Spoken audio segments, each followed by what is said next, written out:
At 10:08 on a Tuesday that had been behaving itself perfectly well until then, the doorbell decided to make conversation. I was at my desk in the office, wrestling with correspondence that had the enthusiasm of wet cardboard, while Nero Wolfe was upstairs in the plant rooms conducting his daily sermon to the orchids. The orchids, being better listeners than most of his human clients, never interrupted or asked for refunds.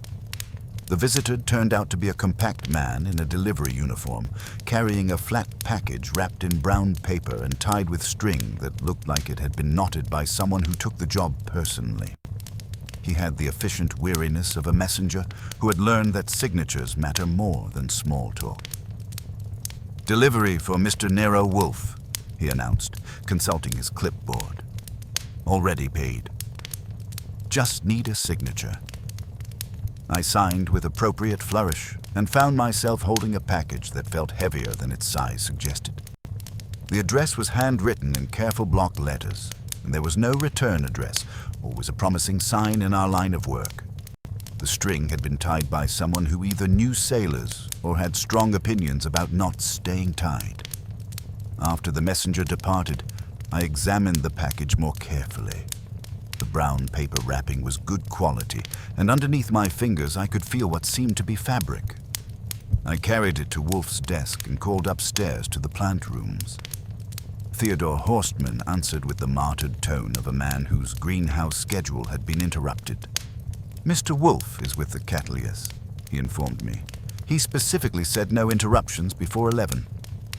"It's a delivery," I told him. "Could be fan mail, could be a bomb. If it's the latter, it's polite enough to wait until after his orchid session." The line went dead. Theodore and I maintain a professional relationship based on mutual respect and is hanging up on me whenever possible. I cut the string carefully. You never know when evidence might matter, and unwrapped what turned out to be the finest linen tablecloth I'd ever seen outside of a museum. It was white, with a subtle herringbone weave that whispered money in several languages, and in one corner was an embroidered R in gold thread, executed with the kind of flourish that suggested both expense and ego. Rustermans. I stood there holding a tablecloth from the finest restaurant in Manhattan and counted the ways this could have ended up on our doorstep. None of them involved normal mail delivery. The cloth had been used. There were faint stains that spoke of wine and good conversation, but something about it felt wrong. I lifted one corner and ran it between my fingers. The hem had a stiffness that didn't belong, a subtle ridge that suggested someone had been doing needlework with purposes beyond decoration. Fritz Brenner appeared in the doorway, drawn by that mysterious kitchen sense that tells a chef when something unusual is happening in his domain. He took one look at the tablecloth, and his eyebrows performed a small dance of recognition. "Rustermans," he said with the reverence most people reserve for cathedrals, "but not from the main dining room. This is from the private rooms. See the special monogram?" He approached and touched the fabric with the delicacy of a man who understood fine linen. "Someone has been sewing," he added, frowning at the hem. "Not professional work. The stitching is uneven." "In our house?" I asked, because Fritz's reaction to unauthorized needlework in his territory was worth witnessing. "In the cloth," he corrected, running his thumb along the seam. "Someone has sewn something into the hem. Recently." The doorbell announced another visitor before I could pursue this fascinating development. This time it was a woman who looked like she'd stepped out of a board meeting and into a crisis. She was tall, well-dressed in the kind of navy suit that costs more than most people's cars, and she carried herself with the controlled urgency of someone trying very hard not to panic. "Mr. Goodwin," she said. "I'm Lenore Vanning, Executive Director of the Somerville Foundation. I believe you've just received a package that belongs to me, or rather, that was sent in my name without my knowledge or permission." I invited her into the office and settled her in the red leather chair facing Wolfe's desk. She declined coffee, but accepted a glass of water, which she held without drinking while she told me her story. "There was a board dinner last night at Rusterman's," she began. Private dining room, 8 people total. During the meal, our chairman, Miles Brackett, spilled wine and insisted on a fresh tablecloth. The staff complied, of course, but this morning I received a call from someone claiming they had arranged for that original tablecloth to be sent here, to Mr. Wolfe, with instructions that it not be returned to anyone who couldn't provide a specific password. Which is, the chair is not given to standing. She said it like the words tasted bitter. Mr. Goodwin, I didn't arrange this. I didn't authorize anyone to use my name or my foundation's letterhead. But I have reason to believe that someone used our dinner last night to transfer something, documents perhaps, or some small valuable item. And they've now involved Mr. Wolfe as an unwitting accomplice. I made notes while she talked, but my attention was divided between her words and the sound of the elevator descending from the plant rooms. Wolfe's 11 o'clock session was ending, which meant he'd be joining us momentarily, and his reaction to finding his office occupied by a client and a mysterious tablecloth was likely to be memorable. "Miss Vanning," I said, "assuming you're telling the truth about not sending that cloth, why come here? Why not go to the police or back to Rustermann's? Because whoever did this chose Mr. Wolfe's address specifically. They wanted the cloth here, in this house, protected by his reputation for discretion and stubbornness. If I involve the police, or if this becomes public, it could destroy not just me, but the entire foundation. We work with vulnerable populations, Mr. Goodwin. Any hint of scandal or criminal activity would end our funding and our ability to help people." The elevator stopped, and I heard Wolfe's measured footsteps approaching. Miss Vanning straightened in her chair, preparing to meet the immovable object that was about to enter the room. Nero Wolfe appeared in the doorway, surveyed the scene with the expression of a man who has returned from communing with reasonable orchids to find his office invaded by unreasonable humans, and settled his considerable bulk into his custom-made chair. He arranged himself with deliberate precision, adjusting his yellow shirt, straightening his tie, placing his hands flat on the desk blotter, before acknowledging our visitor with the barest nod. "Madam," he said, "I understand there is some confusion about a tablecloth." Miss Vanning launched into her explanation again, this time with more detail about the dinner, the guest list, and her suspicions about who might have orchestrated this elaborate delivery.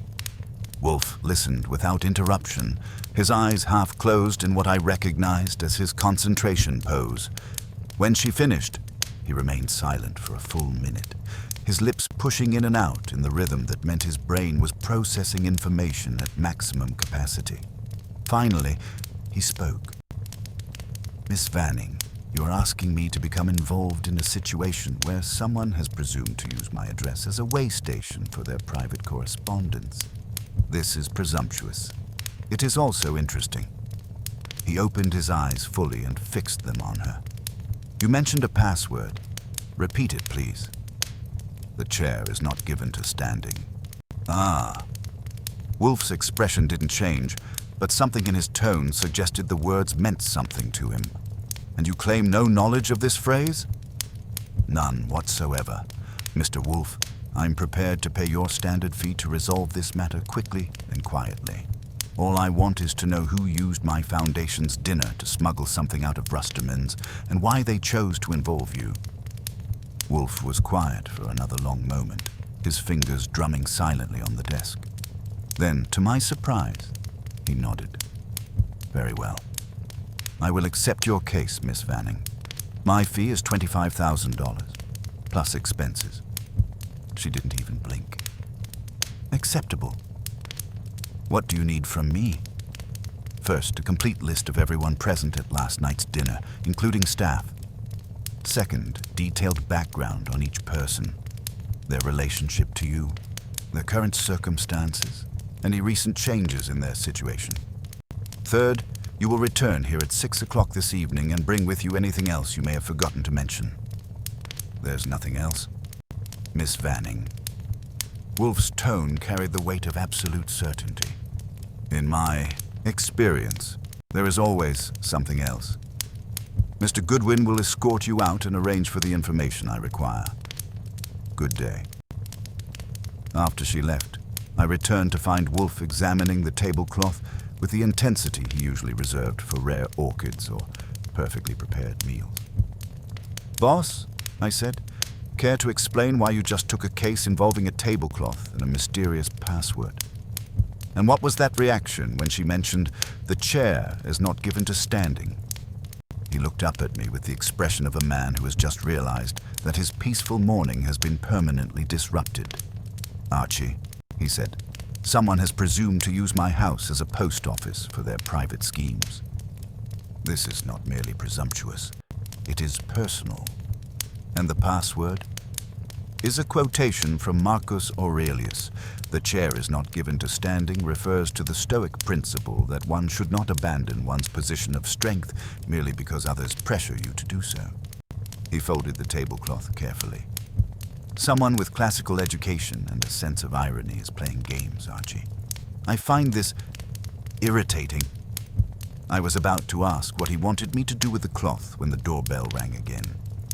This was turning into one of those days when the outside world refused to leave us alone. "Archie," Wolfe said, settling back in his chair, "before you answer that, call Saul Panzer.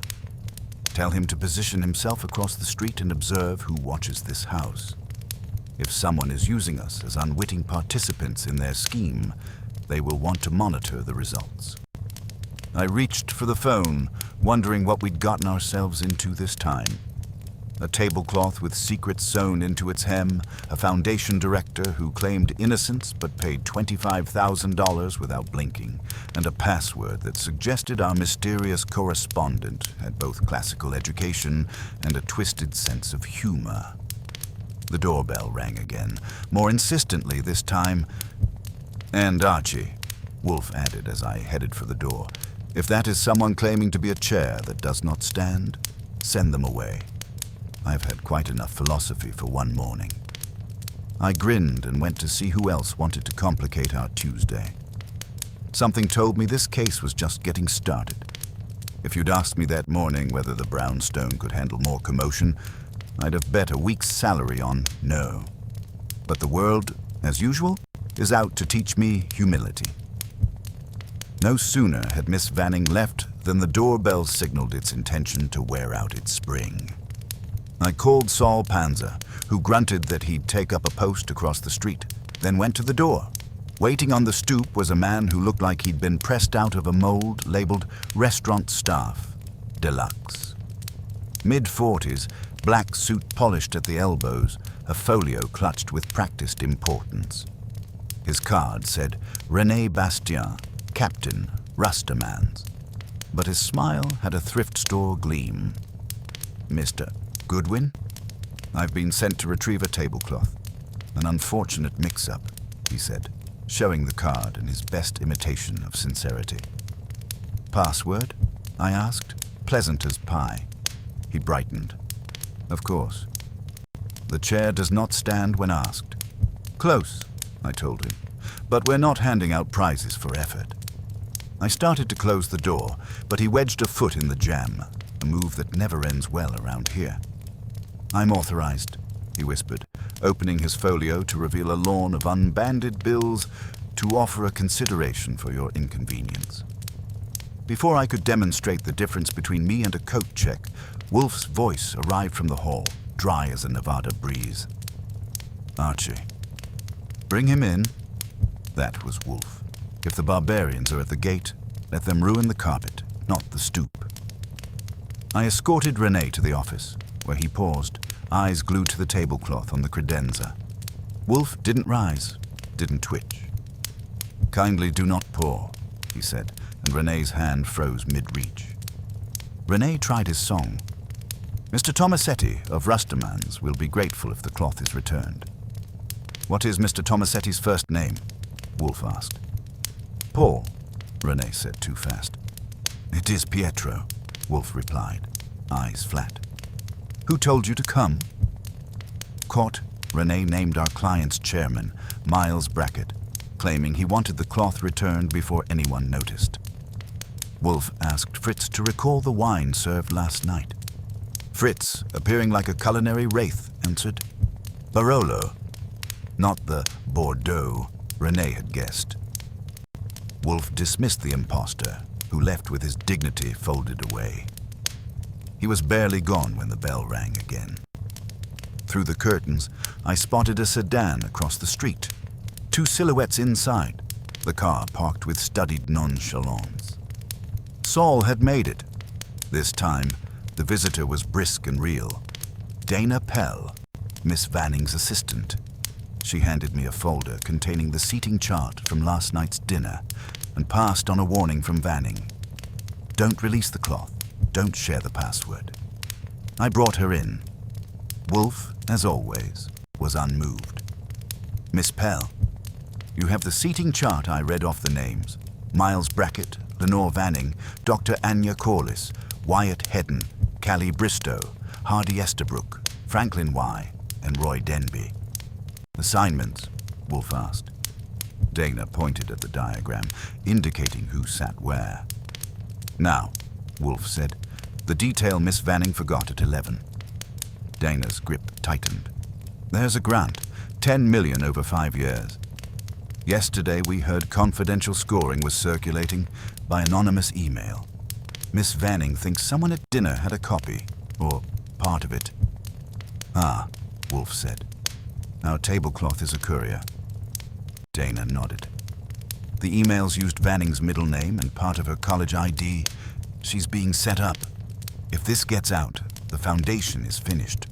Wolfe asked, who would benefit from leaking the scores? She hesitated. Hardy Estabrook, our treasurer, wants more, shall we say, creative budgeting. Callie Bristow runs a non-profit competing for the same grant. And Mr. Denby, he's Brackett's guest, a venture capitalist who likes disruption. As Dana left, she paused. If this goes badly, people we serve lose everything. That's what frightens Miss Vanning and you, I asked. She looked at me, honest and tired. I'm afraid we trusted the wrong people for too long. She caught a cab with the ease of someone who'd done it before. Back inside, Wolfe hadn't shifted a molecule. We will not unpick the hem yet, Archie. No. They expect us to. We will oblige them at a time of my choosing. For now, it will serve bait, I asked. Truth, he said. Before I could ask if truth came with a side of lunch, the bell rang yet again. This time it was Arthur Finch, a Foundation Board member, silver-haired and impatient. He tried to claim the cloth as a Foundation contingency, but when Fritz, appearing at just the right moment, announced something was sewn into the hem, Finch's face went 3 shades of red before he retreated to a waiting sedan, a new license plate for Saul to note. Saul phoned in. Black sedan, just pulled away. Finch inside. Driver's been on the phone a lot. Someone's watching. I relayed the news. Wolfe nodded, eyes on the tablecloth. A simple theft would be crude. This is layered, a classical reference, a disrupted brownstone, and multiple players. We will wait. He settled back, eyes half-lidded, as if contemplating orchids instead of corporate sabotage. Lunch, Archie, he said. Leave the cloth where it is. It will serve. So I did, knowing that in this house, the tablecloth was no longer just linen. It was the pivot of a game Wolfe had decided to play on his own terms. At 2:30, after Fritz had served lamb chops with rosemary that could have converted a vegetarian, Wolfe pushed back from his plate and fixed me with a look that meant my afternoon of leisure had just been cancelled. Archie, we will examine the circle. Of suspects or of life. Names, stations, relations to Miss Vanning, and motives. Precision, not poetry. I retrieved Dana Pell's folder and my notebook, settling into the familiar rhythm of laying out a case for Wolfe's consideration. When the big man wants a parade of possibilities, I march them past his desk in formation. Miles Brackett headed the procession. Age 62, chairman of the Somerville Foundation for 8 years. Old finance money with a new philanthropy haircut, I began. Recently divorced, Wife got the Southampton house. He got the Central Park apartment and monthly alimony that would choke a racehorse. He spilled the wine last night, insisted on the fresh tablecloth, and your fake Renee claimed Brackett sent him. Motive? If the leaked scoring hurts Somerville's bid, he can blame Lenore Vanning and consolidate power. Or if he knows the scores in advance, he can position donors to look prescient. Wolfe's lips pushed in and out, his version of applause. Hardy Estabrook came next. Foundation treasurer, age 55. CPA with his own firm, handles books for several non-profits. He's been gently slapped by auditors before for charging overhead to program budgets with a pickpocket's finesse. Dana's phrase, not mine. Motive? 10 million over 5 years means plenty of places to tuck away rainy day funds if it rains where he's standing. Callie Bristow, I continued, Executive Director of Urban Renewal Initiative. 39, divorced, 2 kids in private school she can barely afford. Her organization competes directly with Somerville for the same grant. She and Vanning used to be friendly until a public dust-up over a pilot project. If the confidential scores leak and show her organization stronger, her halo gets polished. If Somerville is disqualified for the leak, she moves into the space with a smile. Wolfe angled his head. Mr. Denby. Roy Denby, venture capitalist with an allergy to regulation and a fondness for the word disruption. He's tight with Brackett. Golf photos, mutual podcasts, that sort of romance. His firm tried to sell impact dashboards to Somerville last year and failed. Motive? If Somerville's application tanks, Denby gets to say philanthropy is broken and sell the fix. Also, he stepped out of the private dining room twice during dinner, once exactly when the tablecloth was changed. Noted. Continue. Franklin Y., communications consultant and sometime journalist, runs a newsletter called The Public Purse that everyone in the sector reads when they want to feel implicated. He's written about Somerville before. Friendly toward the mission, icy toward management, likes Roman aphorisms. Last month he titled an essay, Not to be like a green stalk. That's Marcus Aurelius. Wolfe's eyes opened fully. He knows the phrase. He knows lots of phrases. He also used to date Callie Bristow if Lon Cohen's gossip network can be trusted. Which, being Lon's, it can. I finished with the supporting cast. Dr. Anya Corliss, the environmental scientist and foundation board member who'd been passed over for department chair at Columbia, and Wyatt Hedden, the ambitious program director pushing for foundation modernization that meant cutting small community grants for flashier projects that photographed well. Before Wolfe could comment, I made my calls. Lon Cohen at the Gazette answered on the first ring, which meant his editor wasn't breathing down his neck. Brackett just had a ribbon cutting with the mayor, Lon reported. Donated a sculpture shaped like a question mark to the Met. Denby made noise last week about social ROI and got into a Twitter fight with a school principal. Estabrook, watch him. He ran a capital campaign once that ended with a car lease and a divorce. Wise clean. Mostly, though. He once got a grant officer fired for posting private notes. Callie's beloved by volunteers, hated by her board, which means she's working for cheap and too hard. I thanked him and called Rustamans. Pietro Tomasetti's voice carried the authority of a man who'd never served a bad meal or tolerated a false story. Last night's incident, I said. The spilled wine, the tablecloth change. Mr. Brackett insisted on the replacement, with apologies that sounded like instructions. Pietro confirmed. During the change, one gentleman took a phone call in the corridor. One woman visited the powder room. Our Captain Bastian supervised. The real one, not your morning imposter. Renee is in Florida with his ill mother. Anyone else behave unusually? Pietro hesitated. The linen service sent a new runner last night. Young woman, eager. I dislike eager with fine linen. I kept her on the main floor. She never touched the private room. I was relaying this information to Wolfe when the phone rang. Lenore Vanning's voice carried the strain of someone whose problems had multiplied overnight. "Mr. Goodwin, I need to see Mr. Wolfe immediately. Hardy Estabrook's office was broken into last night. His files on Foundation finances are missing, and the break-in happened after our dinner ended. The police think it's connected to our tablecloth." "The police know about the tablecloth?" Hardy called them when he discovered the break-in. He mentioned the dinner, the wine spill, the cloth replacement. Now they want to interview everyone who was there, including Mr. Wolfe.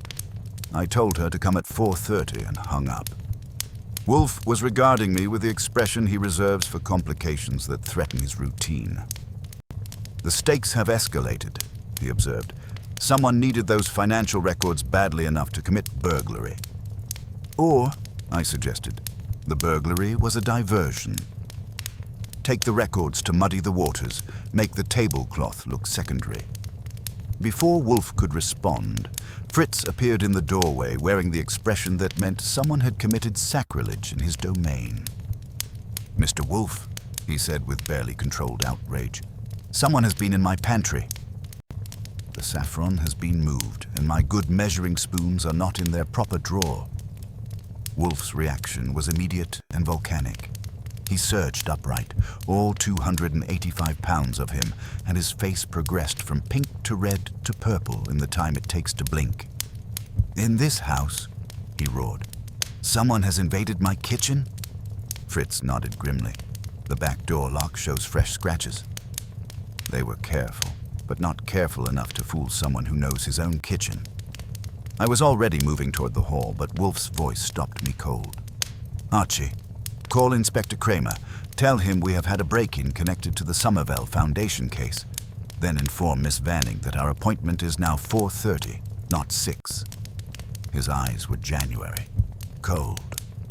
"And Archie, the tablecloth remains exactly where it is. You think they were after it? I think they wanted to examine it without removing it from these premises. Someone understands that taking it would bring immediate attention, but studying it here..." He settled back into his chair, his anger transforming into something more dangerous: calculation. "This has become personal, Archie. Someone has presumed not merely to use my address as a postal service, but to enter my house uninvited. This will not stand." I headed for the phone, thinking that whoever had decided to make Nero Wolfe's brownstone their private playground was about to discover the difference between strategy and stupidity. The case had moved from intellectual puzzle to personal affront, and in my experience, that's when Wolfe stops being merely thorough and becomes absolutely relentless. Outside, Saul's surveillance continued, and somewhere in the city, 8 dinner guests were going about their business, unaware that their carefully laid plans had just awakened a sleeping giant with a perfect memory and an unlimited capacity for methodical revenge. Inspector Kramer arrived at the brownstone with Sergeant Stebbins in tow, wearing the expression of a man who'd been interrupted during his afternoon contemplation of the world's injustices. He took one look at Wolfe, who had arranged himself in his chair like a monument to offended dignity, and another at the tablecloth draped over the credenza, and announced that if this was some elaborate publicity stunt, he wasn't buying tickets. "Inspector," Wolfe replied with Arctic precision, "if I required publicity, I would not stage a burglary in my own kitchen. I would simply solve a murder in Carnegie Hall during intermission." They exchanged their usual courtesies. Which is to say, Kramer grumbled about wasted time while Wolfe radiated the calm superiority of a man whose pantry had been violated by amateurs. After Stebbins finished dusting Fritz's spice rack for fingerprints and photographing scratches on the back door lock, they departed with promises to file reports that would gather dust in appropriate filing cabinets. "Archie," Wolfe said once we were alone, "someone has presumed to treat my house as their private post office, and now they have compounded the insult by entering my kitchen uninvited. This has moved beyond mere professional interest into the realm of personal affront. Meaning meaning you will visit our dinner guests and determine which of them knows this house well enough to navigate Fritz's domain in darkness. Someone familiar with our routines planned that intrusion. Find them. I took my hat and notebook, leaving Wolfe to contemplate the specific gravity of presumption while I went forth to rattle cages. Hardy Estabrook's office occupied the kind of midtown building where accountants go to feel important. The burglary scene had been processed by the police with their usual thoroughness, which is to say they'd left fingerprint powder on everything except the actual evidence. Estabrook himself was a thin, nervous man who adjusted his glasses with the frequency of a metronome and the guilt of a choir boy caught with cookies. "Terrible business, Mr. Goodwin," he said, gesturing at his ransacked filing cabinets. 20 years of meticulous records, gone. The Foundation's entire financial history, donor profiles, grant applications, all stolen. "Convenient timing," I observed, studying the forced lock on his main cabinet. The scratches were fresh but oddly uniform, as if someone had practiced the technique. Right after a dinner where someone used a tablecloth as a delivery service. His glasses needed immediate adjustment. I wouldn't know anything about that. I sat next to Dr. Corliss the entire evening, discussing environmental impact assessments. Fascinating woman, brilliant mind. "You never left the dining room?" "Once, briefly. My wife called about our security system. False alarm, as it turned out. More adjustments. I came here afterward to collect some papers I'd forgotten. Discovered the break-in around midnight. Papers? Nothing important. A scarf, actually. I keep a spare in the closet for emergencies. I made notes while studying his office layout. The filing system was indeed meticulous, with color-coded folders and labels that would make a librarian weep with joy. But the break-in pattern was all wrong. Too selective, too careful. Real burglars don't usually leave petty cash untouched while making off with accounting records. "Mr. Estabrook, have you ever visited Nero Wolfe's house?" The question hit him like a slap. His hand froze halfway to his glasses, and for a moment he looked like a man who'd forgotten his lines in the middle of a performance. Why would I? I mean, no, never. Why would you ask such a thing? Just curious about your hobbies. Some people collect stamps, others visit famous detectives. I left him adjusting his spectacles and headed downtown to Callie Bristow's operation, which occupied 2 rooms above a bakery that perfumed the stairwell with the aroma of honest work and reasonable prices. Her office was a monument to passionate efficiency. Walls covered with community success stories, whiteboards colonized by project timelines, and enough coffee cups to fuel a small revolution. Callie herself was everything Dana Pell had described. Intense, dedicated, and running on the kind of determination that comes from believing your work actually matters. She greeted me with the wary courtesy of someone who'd learned that unexpected visitors usually brought unexpected problems.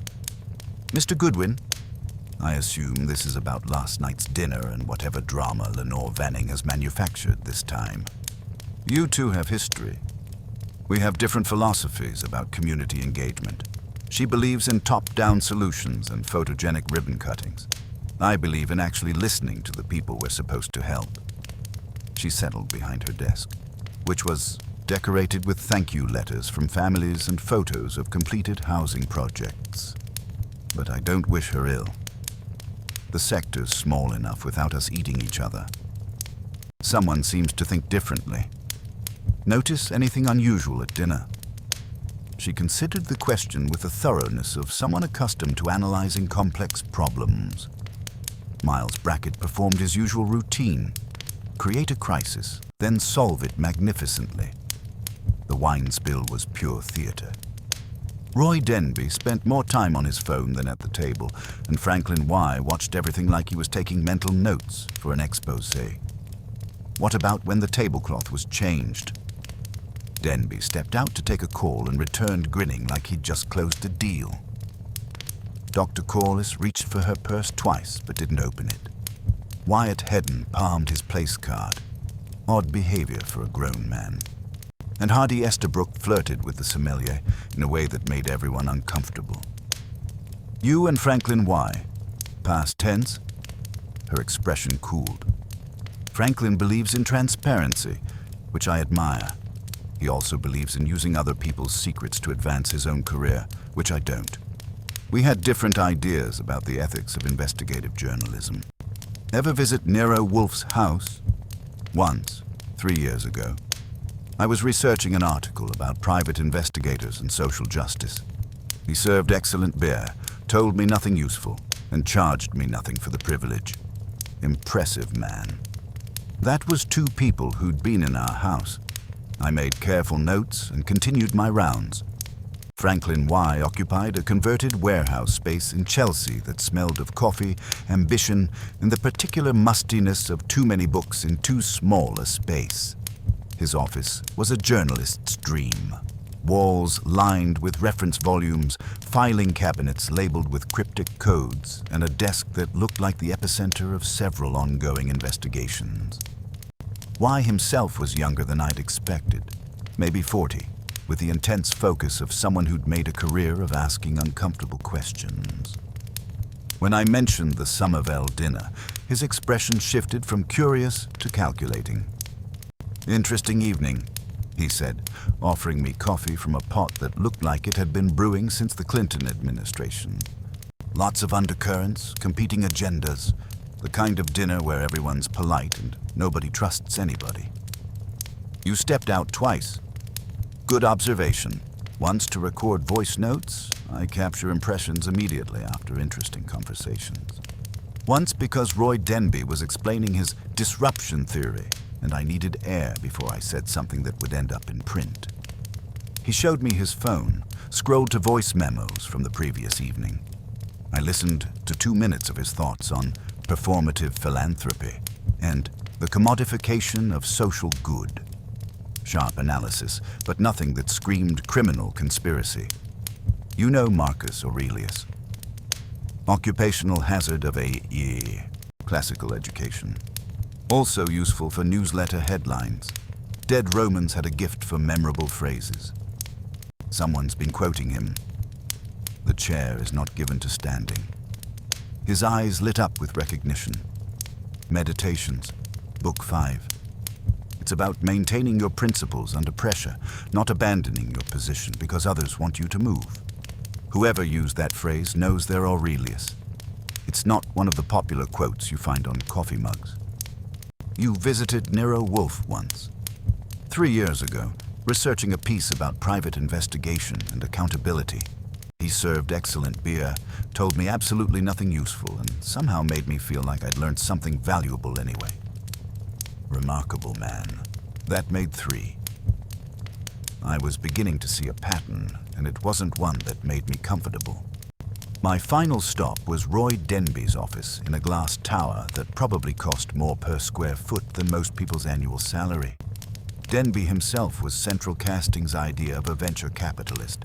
Expensive suit, aggressive handshake, and the kind of confidence that comes from never having been wrong about anything important. "The foundation sector needs disruption, Goodwin," he announced before I'd even settled into my chair. "Too much overhead, too little accountability, too many sacred cows." What's happening at Somerville could be exactly the wake-up call the industry needs. Even if it destroys the foundation. Creative destruction. Sometimes you have to tear down the old to build something better. He'd never visited Wolfe's house, claimed ignorance about tablecloths and classical quotations, and spent most of our conversation trying to sell me on his theory that philanthropy needed to be run like a Silicon Valley startup. When I asked about his phone calls during dinner, he shrugged. "I'm always on call. Markets don't sleep. Opportunities don't wait." I took 2 calls during dinner, one from Hong Kong, one from a portfolio company in Seattle. Business doesn't stop for social niceties.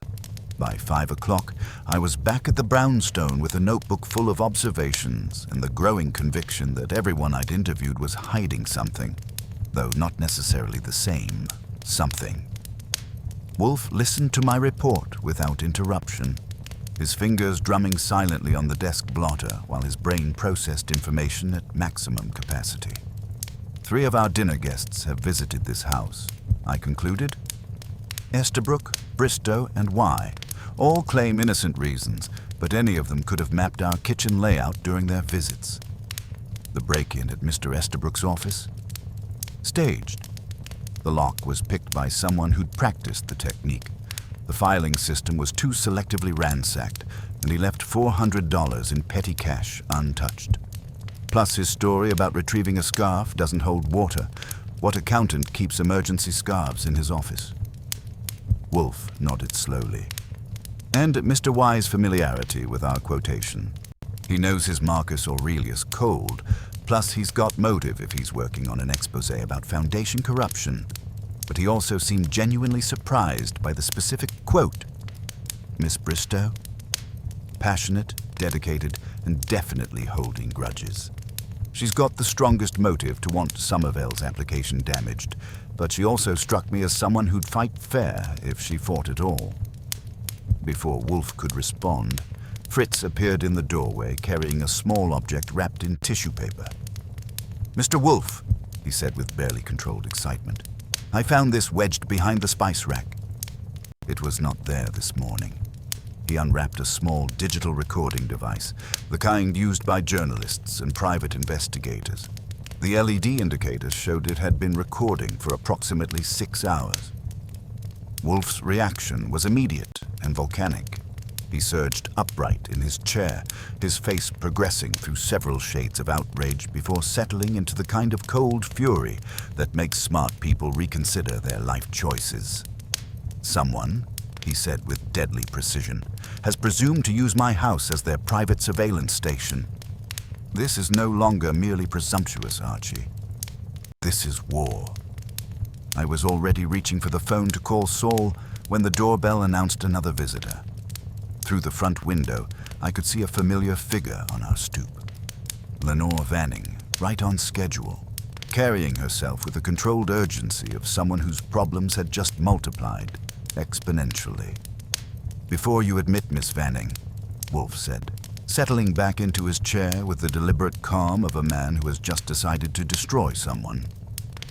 Examine the tablecloth's hem more carefully. Use the magnifying glass in my desk drawer. I found the glass and studied the stitching Fritz had noticed that morning. Someone had sewn a small pocket into the hem, barely visible unless you knew what to look for. Inside was a folded piece of paper, thin as tissue and covered with numbers in tiny, precise handwriting.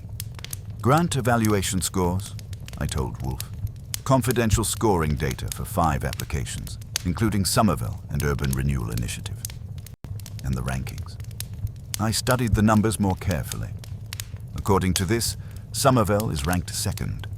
Callie Bristow's organization is first by a significant margin. The doorbell rang again, more insistently. Archie, Wolfe said, his voice carrying the weight of absolute determination.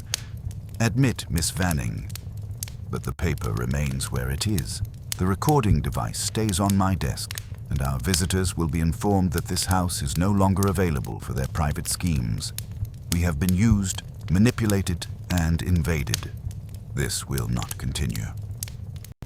I headed for the door, understanding that the case had just shifted from intellectual puzzle to personal vendetta. Someone had made the mistake of treating Nero Wolfe's brownstone as their private playground, and they were about to discover the difference between strategy and stupidity. The game, as they say, was afoot, and Wolfe had just decided to change the rules. Lenore Vanning returned to the brownstone at 4:30, carrying herself like a woman who'd spent the afternoon watching her life's work develop structural cracks.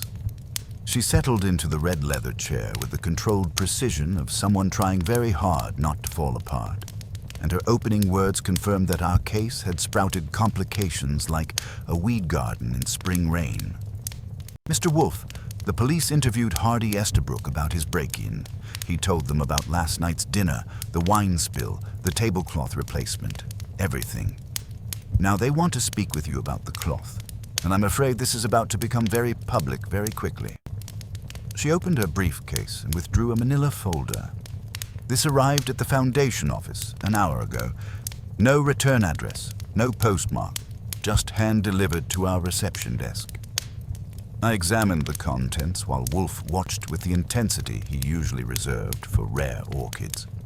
Inside were photocopied bank statements showing unusual transfers, correspondence about grant applications that shouldn't have existed outside the Foundation's files, and a typed note that made my blood pressure spike. The chair is not given to standing, but sometimes it falls anyway. More revelations to follow. Forgeries, Miss Vanning said quickly. They have to be. Those bank transfers never happened, and that correspondence has been taken completely out of context. Someone is manufacturing evidence to destroy us. Before Wolfe could respond, Fritz appeared in the doorway carrying a silver tray with items that made the temperature in the room drop several degrees. Along with the digital recording device we'd found behind his spice rack, there was now a small leather notebook and what appeared to be a freshly cut house key. "Mr. Wolfe," Fritz announced with the outraged dignity of a violated chef, I conducted a more thorough examination of my domain. The notebook was wedged behind the flour canister, and this key was taped beneath my cutting board. Someone has not merely trespassed, they have established a permanent surveillance post in my kitchen. Wolfe's reaction was immediate and seismic.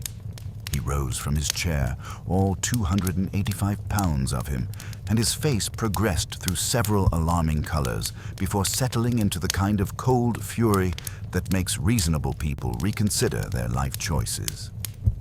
"Someone," he said with deadly precision, "has presumed not merely to use my address as their postal service, but to convert my house into their private intelligence operation. This is no longer presumption, Miss Vanning. This is violation." I examined the evidence while Wolfe's wrath filled the office like a gathering storm. The key was definitely a copy of our back door key, recently cut judging by the fresh scratches. The notebook contained detailed observations about our household routines. Wolfe upstairs 9 to 11 daily, Fritz markets Tuesday, Thursday mornings, Goodwin afternoon office work, and most disturbing, back entrance clear 2 to 4 p.m. weekdays.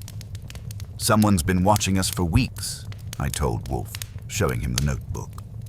"They know Fritz's marketing schedule, your plant room hours, my routines. This suggests either extended surveillance or inside knowledge." The recording device proved even more revealing. When I played back portions of the morning's conversations, we heard fragments of our discussion with the fake Renee, Dana Pell's visit, even pieces of my phone calls to Lon Cohen. Someone had been listening to everything. "The device was activated remotely," I reported after examining the controls. "Cell phone signal, most likely. Whoever planted it could monitor our conversations from anywhere in the city." Miss Vanning's composure finally cracked completely.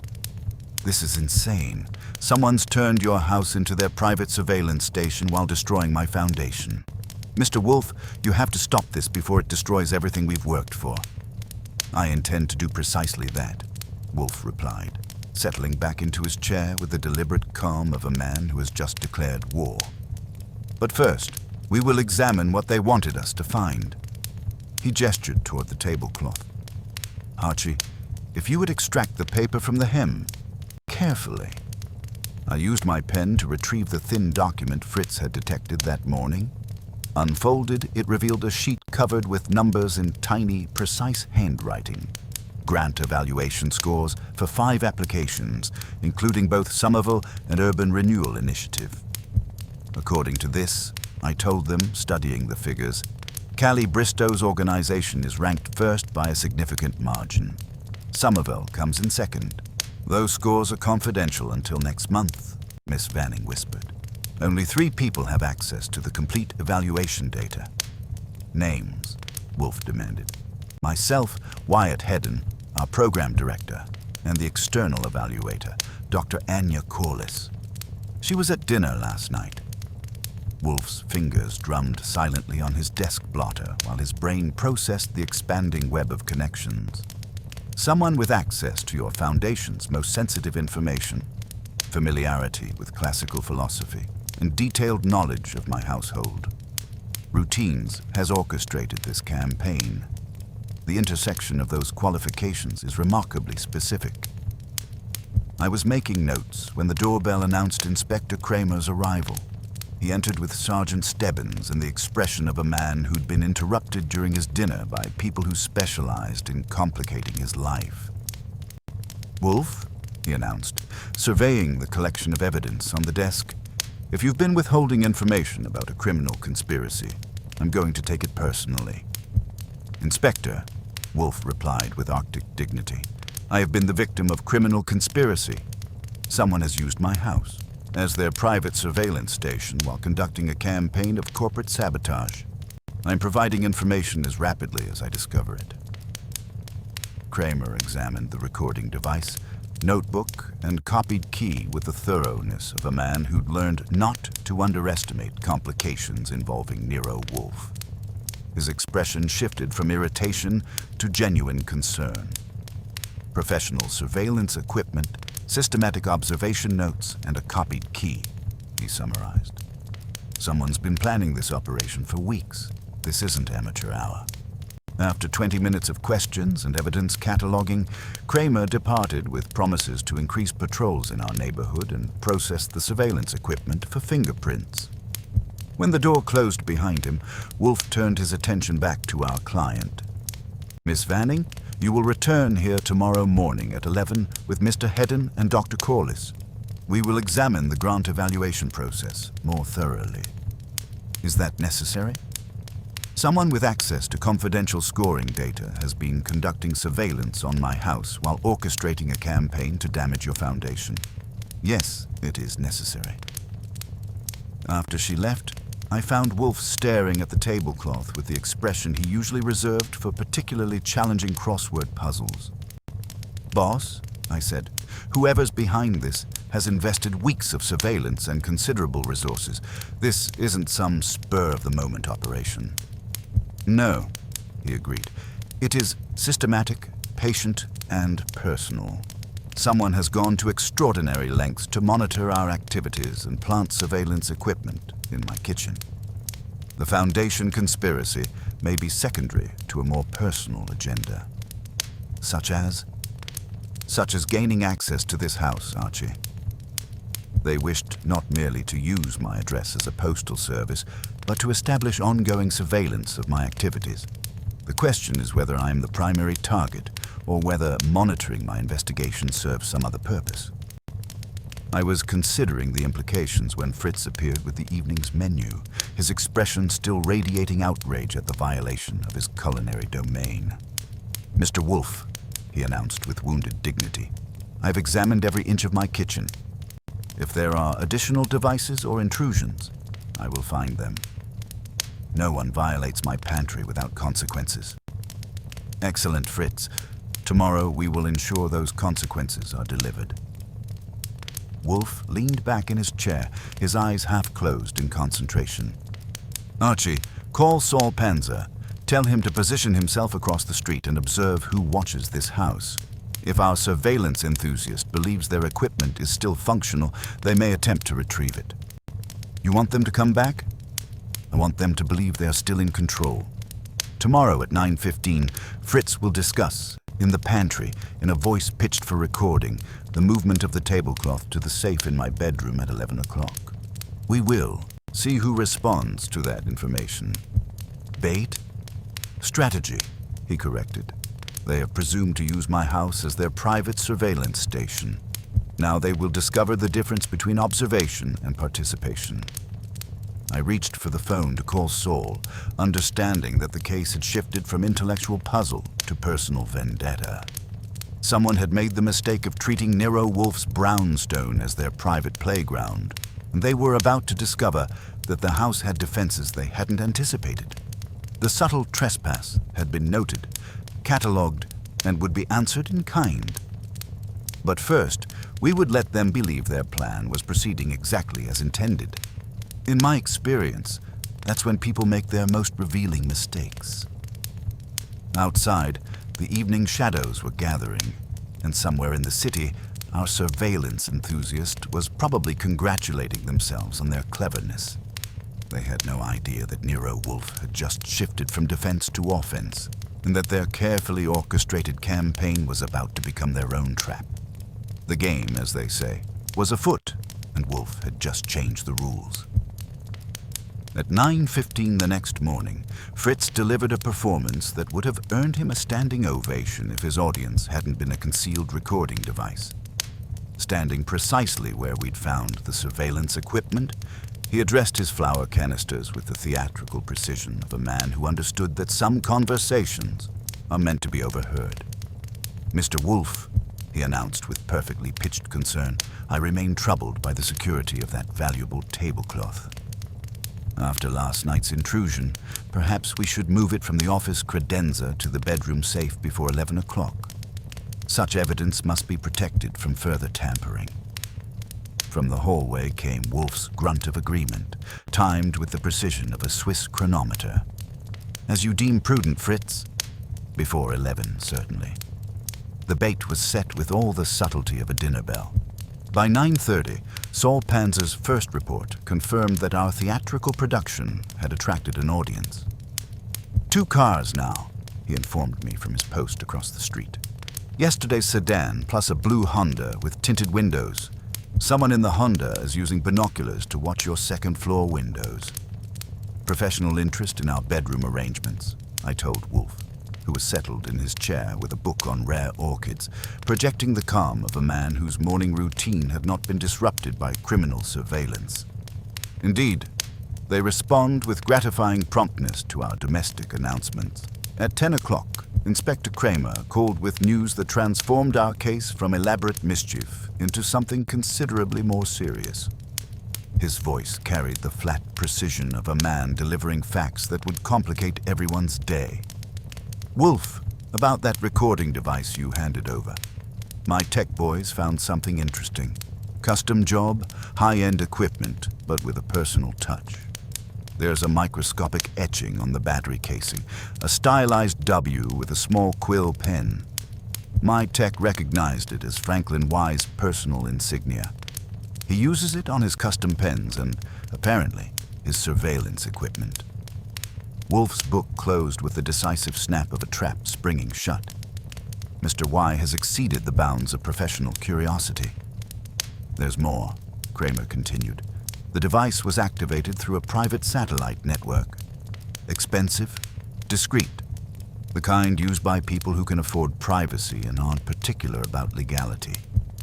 Y's got an account with the service, paid through a shell company." After Kramer hung up with promises to attend our afternoon gathering, I found Wolfe regarding the office with the expression of a man who had just discovered the true scope of an invasion. "Archie," he said with deadly calm, "Mr. Y has presumed to convert my house into his private intelligence station. This transcends professional misconduct and enters the realm of personal affront." Before I could respond, Saul called again. "Movement." Roy Denby just drove past in a black sedan, not his usual car. He's parked 2 blocks east, still watching the house through what looks like professional surveillance equipment. "Mr. Denby appears to have graduated from venture capitalism to active reconnaissance," I observed, "or he is coordinating with Mr. Y. The timing suggests collaboration rather than coincidence." At 10:30, our morning's complications multiplied when Lenore Vanning called with news that made the surveillance seem like a minor annoyance. Her voice carried the strain of someone whose problems had developed their own problems. "Mr. Goodwin, the board received an anonymous email this morning with audio clips. Fragments of conversations from your house, edited to suggest we're manipulating grant scores. The subject line read, 'The chair can be toppled,' and it included altered evaluation sheets showing Somerville ranked last. Fabricated evidence? Obviously, but professionally done. Someone with audio editing skills and access to our confidential scoring data. The email was copied to 3 journalists, including Franklin Y. I relayed this information to Wolfe, whose reaction progressed through several degrees of outrage before settling into the kind of cold calculation that makes intelligent criminals reconsider their career choices. "They escalate systematically," he observed. "Surveillance, burglary, and now public character assassination. Someone has invested considerable resources in this campaign." At 11 o'clock, as Fritz conducted his theatrical transfer of a substitute tablecloth to the second floor, Roy Denby appeared on our doorstep, carrying himself with the casual confidence of a man who believed his visit was perfectly timed. He wore the smile of someone who had just solved a complex puzzle and expected congratulations. "Mr. Goodwin," he said, his eyes automatically scanning the office for the absent tablecloth. "I was in the neighborhood and thought I'd offer my assistance with this foundation matter. I have some analytical tools that might prove useful." I invited him in and settled him in the red leather chair, noting the small leather satchel he carried with the protective care usually reserved for valuable instruments. When I mentioned that the tablecloth had been moved to Wolfe's bedroom safe for security, his expression flickered with what might have been disappointment before recovering its professional composure. "Prudent," he said, accepting a glass of sherry. "One can't be too careful with sensitive documents." While Denby waited for Wolfe's appearance, I examined his satchel more carefully. The zipper was partially open, revealing what appeared to be lock-picking tools arranged with professional precision. Our venture capitalist had come prepared for more than conversation. At 11:15, Franklin Y. arrived unannounced, carrying himself with the aggressive confidence of a journalist who believed he was about to break the story of his career. He surveyed the office with the calculating gaze of someone taking inventory for future reference. "Mr. Goodwin," he announced, "I understand there have been developments in the Somerville Foundation matter. I'm prepared to offer Mr. Wolfe an exclusive interview about his involvement. In exchange for professional courtesy. I'm aware that certain recording devices have been discovered on these premises. I'm prepared to discuss the ethical implications of surveillance in private investigation." The admission was delivered with such casual arrogance that I found myself momentarily speechless. Y had just confessed to planting surveillance equipment in our house and was now offering to discuss the ethics of his actions as if he were doing us a favor. Wolfe chose that moment to make his entrance, descending from the plant rooms with the measured dignity of a man who had just decided to end someone's career. He surveyed our two visitors with the expression of a host who had discovered uninvited guests rifling through his personal correspondence. "Gentlemen," he said, settling into his chair with deliberate precision, "how convenient that you have both arrived simultaneously. It suggests either remarkable coincidence or coordinated planning." Denby shifted uncomfortably in his chair, while Y maintained his reporter's composure with visible effort. The atmosphere in the office had suddenly acquired the tension of a courtroom where the verdict was about to be announced. "Mr. Y," Wolfe continued, his voice carrying the weight of absolute certainty, "you have presumed to plant surveillance equipment in my kitchen, monitor my private conversations, and use my house as an unwitting prop in your schemes. This is not journalism, it is criminal trespass with malicious intent." Y's professional composure cracked slightly. "I'm investigating potential corruption in the non-profit sector. The public has a right to know." "The public," Wolfe interrupted, "has no right to violations of my privacy conducted from my own pantry. Mr. Denby, your presence here with lock-picking tools suggests you intended to retrieve whatever Mr. Y's surveillance had revealed about the tablecloth's location." Denby's hand moved instinctively to his satchel, then stopped as he realized the gesture confirmed Wolfe's accusation. "This is speculation," Y said, recovering some of his aggressive confidence. "You have no proof of coordination between us." "I have something better than proof, Mr. Y. I have confession. Your surveillance device bore your personal insignia, your satellite account funded the operation, and your arrival here with Mr. Denby demonstrates active collaboration in criminal conspiracy." Before either man could respond, Fritz appeared in the doorway with news that transformed our morning confrontation into something approaching farce. "Mr. Wolfe," he announced with barely controlled indignation, "someone has attempted to enter through the back door." The lock shows fresh scratches, and I discovered this wedged in the door frame. He held up a small electronic device that looked suspiciously like a signal booster for surveillance equipment. "They came prepared to enhance their listening capabilities," I observed, examining the device. "Professional-grade equipment, recently installed?" Wolfe's reaction was immediate and volcanic. He rose from his chair, all 285 pounds of him, and his face progressed through several alarming colors before settling into the kind of controlled fury that makes reasonable people reconsider their life choices. "Gentlemen," he said with deadly precision, "you have transformed my house into your private intelligence station while conducting a campaign to destroy both the Somerville Foundation and my reputation. This will end immediately." Y made one last attempt at journalistic bravado. "The story will run regardless. The public deserves to know about corruption in philanthropy."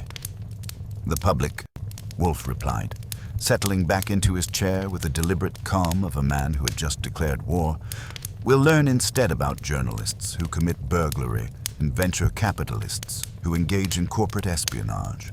Inspector Kramer will arrive shortly to discuss these matters with you both." As if summoned by his name, the doorbell announced Kramer's arrival. He entered with Sergeant Stebbins and the expression of a man who had been interrupted during his lunch by people who specialized in complicating his life. "Wolfe," he said, surveying our assembled company, "I assume these are the gentlemen who've been treating your house like their private surveillance station." "Indeed, Inspector. Mr. Y has confessed to planting recording equipment, and Mr. Denby arrived with tools apparently intended for lockpicking. You will find additional evidence of attempted break-in at the rear entrance.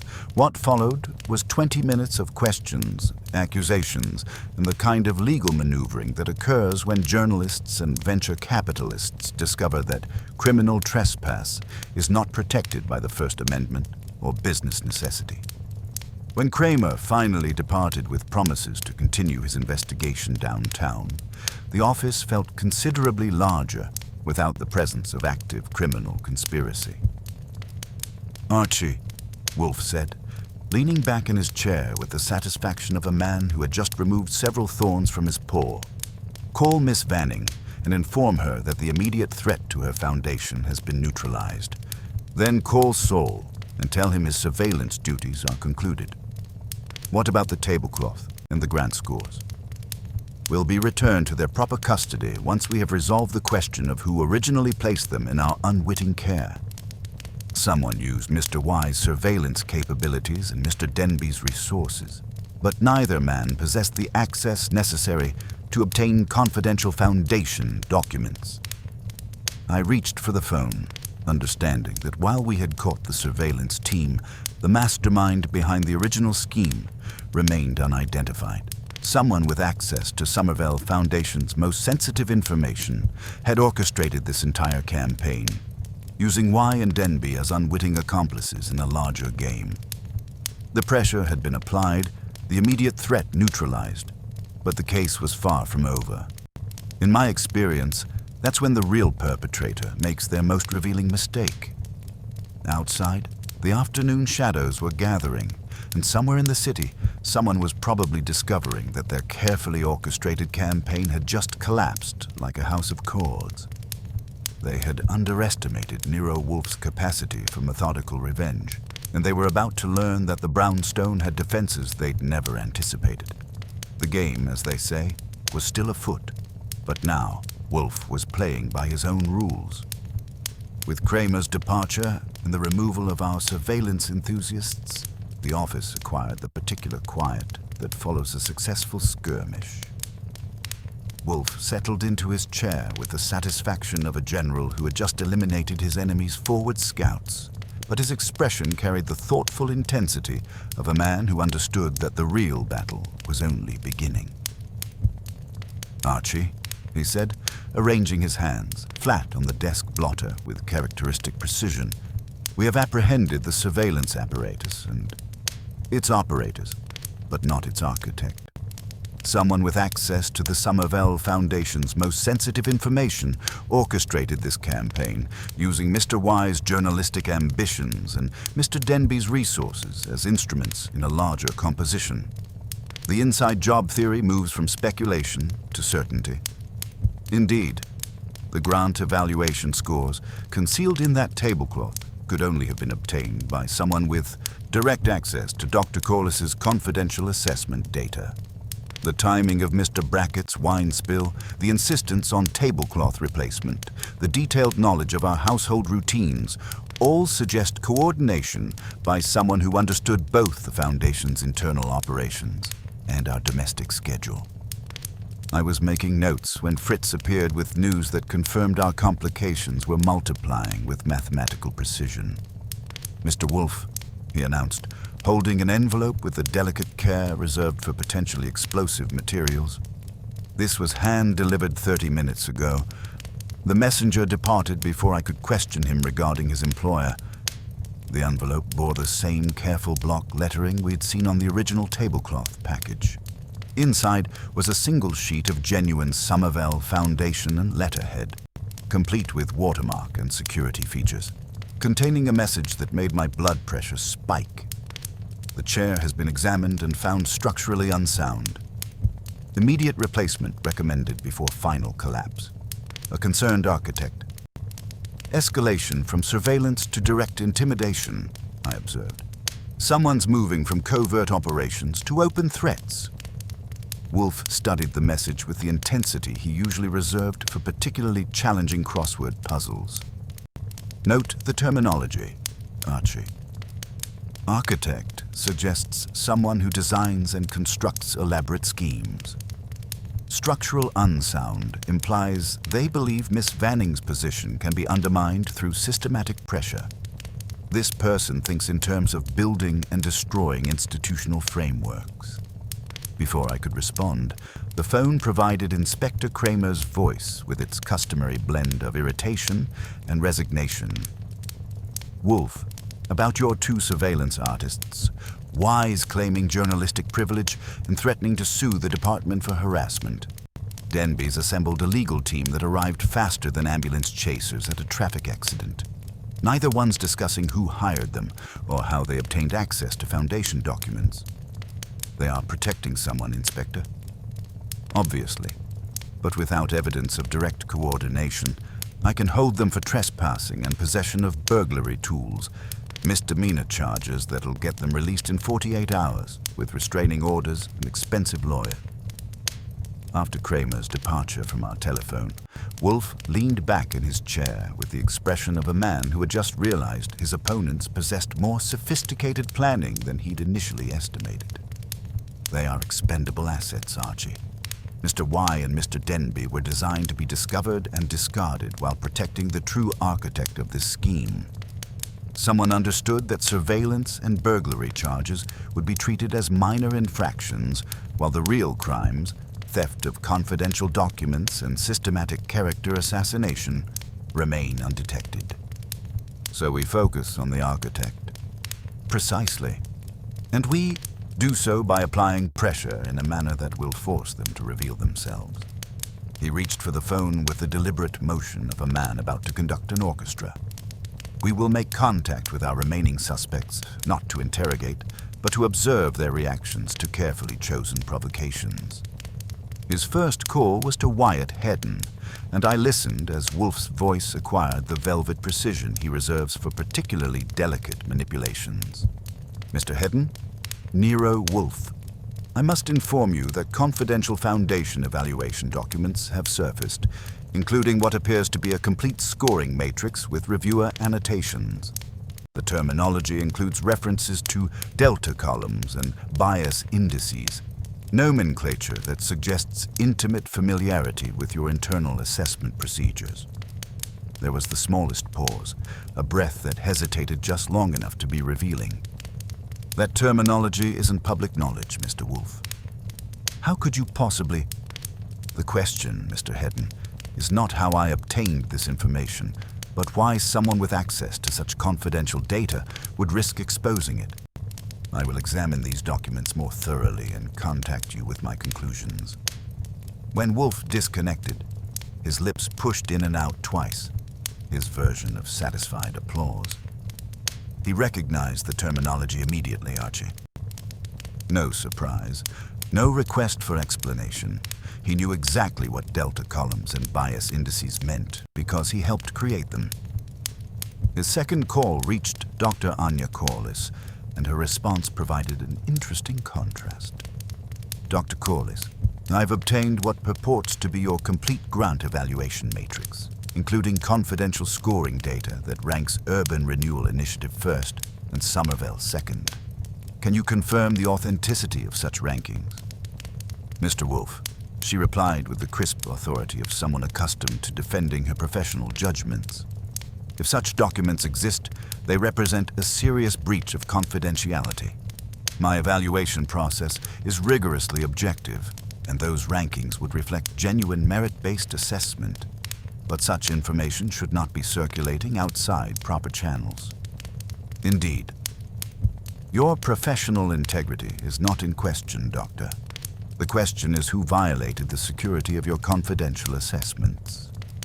Wolfe's third call was to Hardy Estabrook, and I detected a subtle shift in his approach.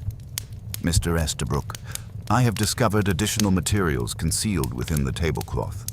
Financial documents that appear to reference foundation donor agreements and budgetary allocations. Without proper context, such materials might be misinterpreted as evidence of fiscal irregularity. The response was immediate and panicked. Financial documents? Mr. Wolfe, any such materials would require careful explanation to prevent misunderstanding. The Foundation's accounting practices are complex, and isolated documents could easily be misconstrued. Precisely my concern. Perhaps we should discuss these materials in person to ensure proper interpretation. Yes, absolutely. When would be convenient? Tomorrow morning at 10 o'clock. I will be gathering all interested parties to resolve this matter comprehensively. After completing his calls, Wolfe settled back with the satisfaction of a man who had just planted seeds in carefully prepared soil. Reactions, Archie? Hedden knew the technical terminology without explanation. Corliss defended her professional integrity but expressed concern about security breaches. Estabrook panicked at the mention of financial documents and practically begged for a chance to provide proper context. Excellent observations. Now I want you to conduct a more direct experiment. He handed me a photocopy of the grant scores we'd found in the tablecloth. Present this to each of our remaining suspects, not as evidence, but as a document requiring verification. Observe their reactions to the specific rankings. I spent the afternoon making my rounds, armed with the incriminating scores and my notebook. Dr. Corliss's office was a meticulously organized sanctuary of academic achievement, complete with framed degrees and a collection of geological specimens that suggested someone who appreciated both precision and natural beauty. When I presented the scores, her reaction was professionally controlled but revealing. "These appear accurate," she said after careful examination. Urban Renewal Initiative's proposal demonstrated superior community engagement metrics and implementation feasibility. Somerville's application, while competent, lacked the innovative approaches that distinguished the top-ranked submissions. Any thoughts on how these confidential scores might have been obtained? Her expression hardened. Someone with direct access to my evaluation file. The security of this process is paramount. Any breach undermines the integrity of the entire Foundation. Are you familiar with the works of Marcus Aurelius? She looked surprised by the question. Certainly. Meditations is essential reading for anyone interested in philosophical approaches to ethical decision-making. His emphasis on maintaining rational judgment under pressure is particularly relevant to evaluation work. Wyatt Hedden's office projected the sleek efficiency of someone who believed modern management principles could solve any problem. His reaction to the scores was immediate and volcanic. "This is impossible," he declared, his professional composure cracking completely. Somervell's proposal was exemplary, innovative, measurable, scalable. How could we possibly rank second to Callie Bristow's organization? Her operation is chronically underfunded and relies on outdated community-based approaches that don't demonstrate quantifiable impact. Perhaps the evaluation criteria emphasize different factors than you expected. "The evaluation criteria need modernization," he replied with the fervor of someone whose worldview had been challenged. "We need metrics that reflect real-world efficiency, not these subjective community engagement measures. This is exactly why the Foundation requires new leadership that understands contemporary philanthropic best practices. And your familiarity with classical philosophy." He dismissed the question with a wave. "Ancient history. I'm focused on forward-thinking solutions, not outdated philosophical speculation." Hardy Estabrook's office still bore the scars of his staged burglary, but his reaction to the scores was more controlled than I'd expected. "Concerning," he said, adjusting his glasses with metronomic precision. "If these rankings are accurate, they could significantly impact donor confidence and future funding allocations. The Foundation's financial planning assumes a first-place ranking with corresponding grant awards." "You seem less surprised than Mr. Hedden." "I'm an accountant, Mr. Goodwin. I plan for multiple scenarios. Success is preferable, but contingency planning is essential." He paused, studying the document more carefully. "Though I must say, the implications for our operating budget are significant." Back at the brownstone, I reported my findings to Wolfe, who listened with the concentrated attention of a man assembling a complex puzzle. "Hedden's reaction suggests someone whose ambitions have been thwarted by objective evaluation," he observed. "His dismissal of classical philosophy is consistent with someone who lacks the patience for elaborate schemes requiring historical knowledge." Dr. Corliss demonstrated professional integrity and philosophical familiarity, but her concern focused on process security rather than personal advantage. Mr. Estabrook showed financial anxiety, but not the kind of passionate outrage that suggests personal betrayal. "So who's our architect?" Before Wolfe could answer, the phone rang with Lenore Vanning's voice carrying fresh panic. "Mr. Wolfe, Miles Brackett has called an emergency board meeting for tomorrow morning. He's proposing a vote of no confidence against me, claiming he has irrefutable evidence of financial irregularities and deliberate sabotage of Somervell's grant application." Wolfe's eyes opened fully. "Indeed. And I presume this evidence includes documentation of unusual financial transfers and altered evaluation materials. How could you possibly know that?" "Because, Miss Vanning, someone has been orchestrating this campaign with systematic precision, and Mr. Brackett's sudden acquisition of irrefutable evidence suggests he is either the architect or an unwitting accomplice in someone else's design." He paused, his fingers drumming silently on the desk blotter. "Inform Mr. Brackett that his board meeting will convene here in my office tomorrow morning at 10 o'clock. All parties present at Tuesday evening's dinner will attend, along with anyone else he considers essential to his presentation of evidence. Here.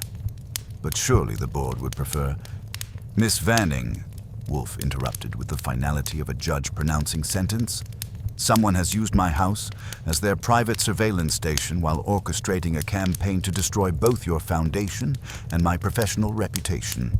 The resolution of this matter will occur on my premises, under my direction, with all principals present for a complete accounting." After she hung up, Wolfe leaned back in his chair with the satisfaction of a man who had just moved all the pieces into their final positions. "Archie," he said, "tomorrow we will demonstrate the difference between manipulation and justice. Someone has presumed to treat this brownstone as their private theater for an elaborate deception. They will discover that the final act will be performed according to my script, not theirs." I reached for my notebook, understanding that the positioning phase was complete. Wolfe had tested his suspects, provoked their reactions, and arranged for a final confrontation that would occur on his terms, in his office, with all the evidence laid bare for examination. The architect of this elaborate scheme had made the mistake of thinking they could manipulate Nero Wolfe as easily as they had manipulated everyone else. Tomorrow they would discover the difference between strategy and presumption, and learn that some chairs, once disturbed, do not simply return to their original position. They rearrange the entire room. The game, as they say, was approaching its climax, and Wolfe had just ensured that he would be directing the final scene. At 9:50 the following morning, Fritz had transformed the office into something resembling a courtroom where the judge intended to conduct his own prosecution. The red leather chairs were arranged in a precise semicircle facing Wolfe's desk, with 2 additional chairs brought from the dining room, a minor sacrilege that Wolfe tolerated with visible distaste. The recovered tablecloth lay folded on the credenza like evidence in a capital case, while the surveillance equipment, notebook, and copied key were arranged on the desk with museum-like precision. The atmosphere carried the particular tension that precedes revelations nobody wants to hear. Fritz had provided coffee service with his usual excellence, but the refreshments spoke of hospitality while the setting suggested interrogation.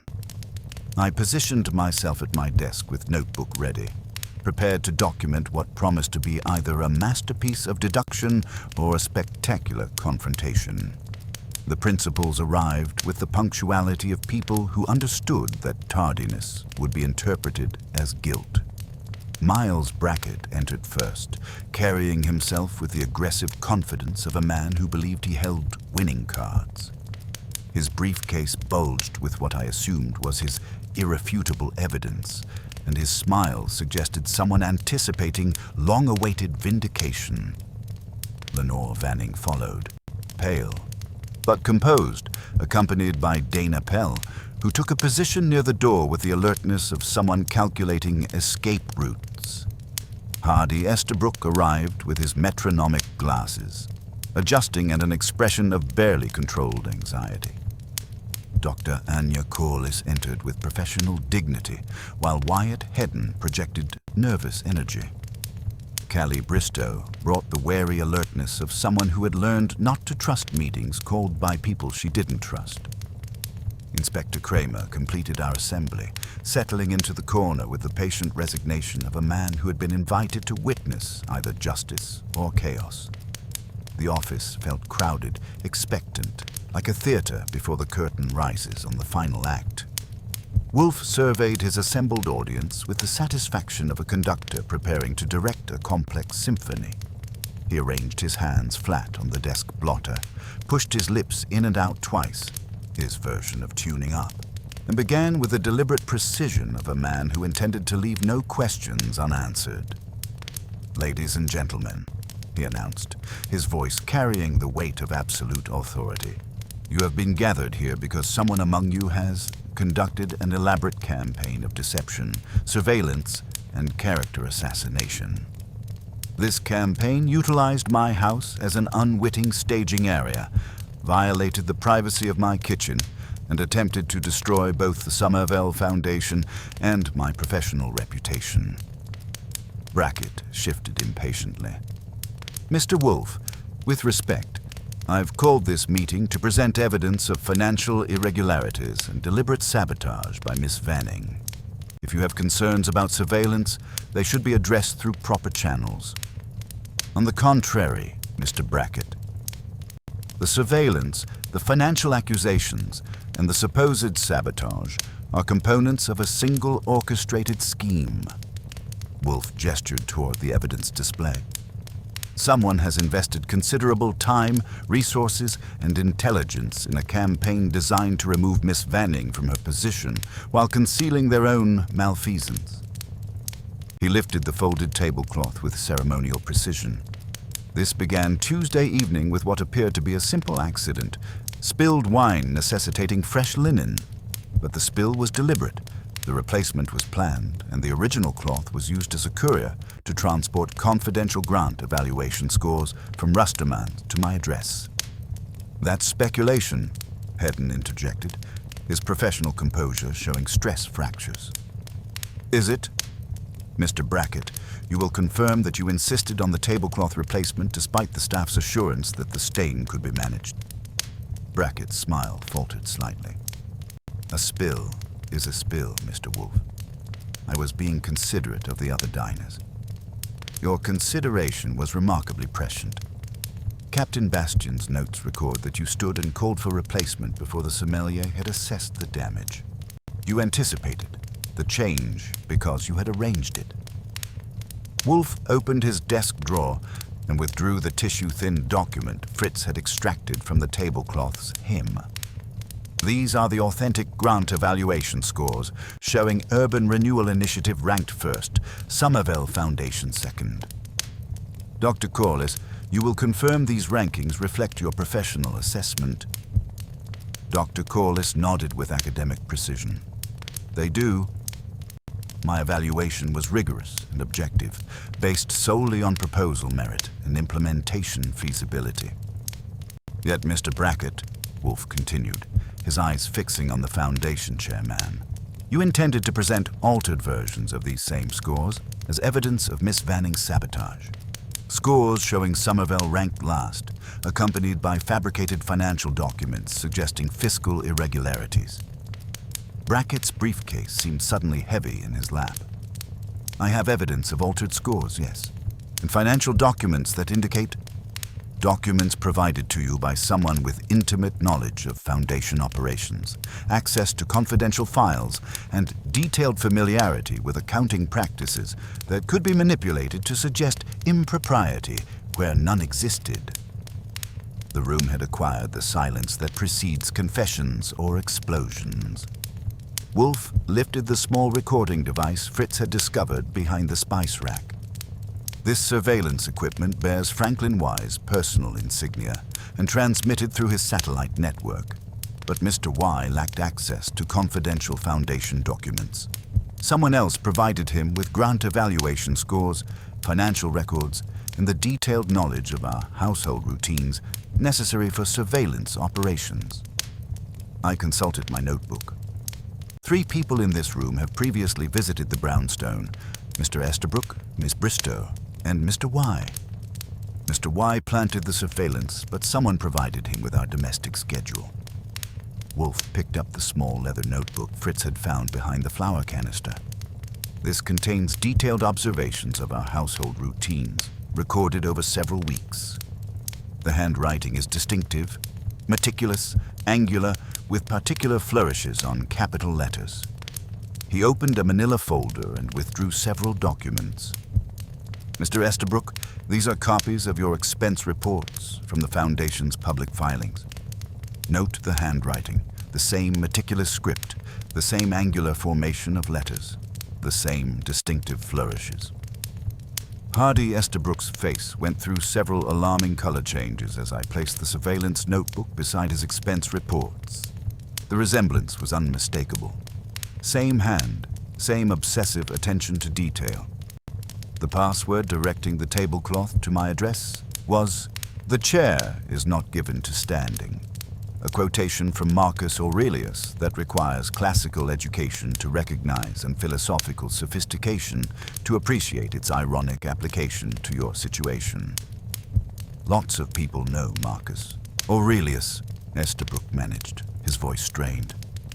Indeed? But how many combine that knowledge with access to confidential Foundation documents, familiarity with my household routines, and the accounting expertise necessary to fabricate convincing financial irregularities? Wolfe's eyes were winter cold. You visited this house twice in the past year, Mr. Estabrook. Once for a consultation about non-profit governance, once to deliver documents Miss Vanning had requested. You used those visits to map our domestic schedule and identify optimal placement for surveillance equipment.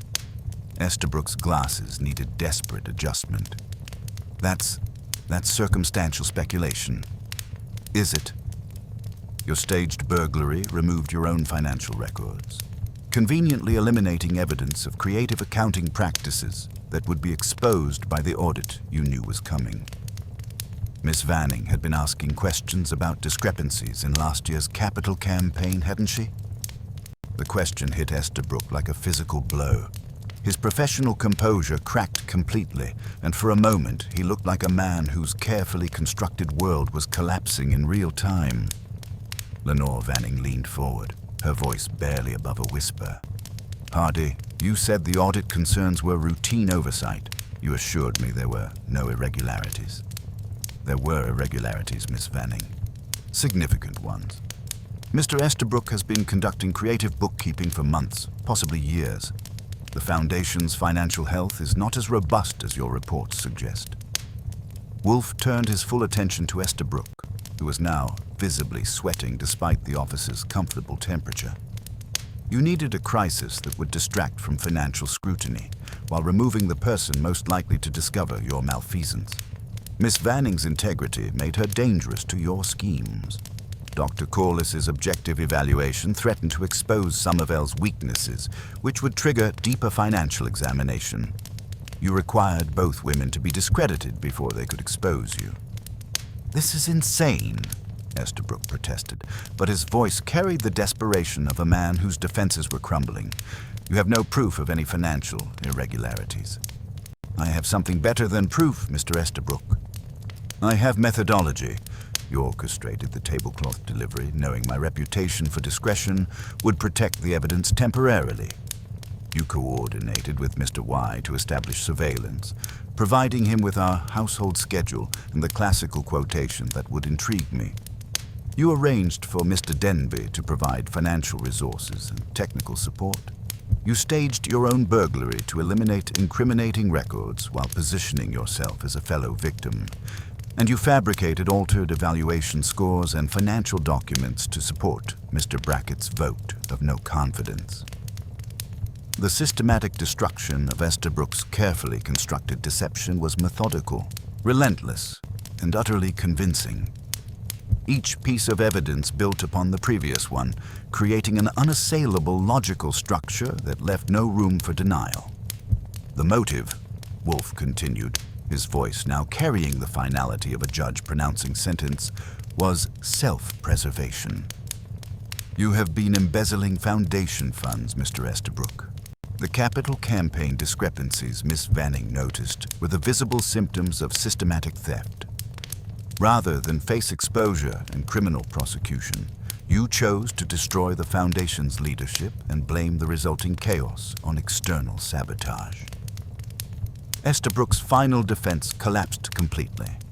His shoulders sagged, his meticulous posture crumbled, and when he spoke, his voice carried the defeated tone of a man who had run out of lies.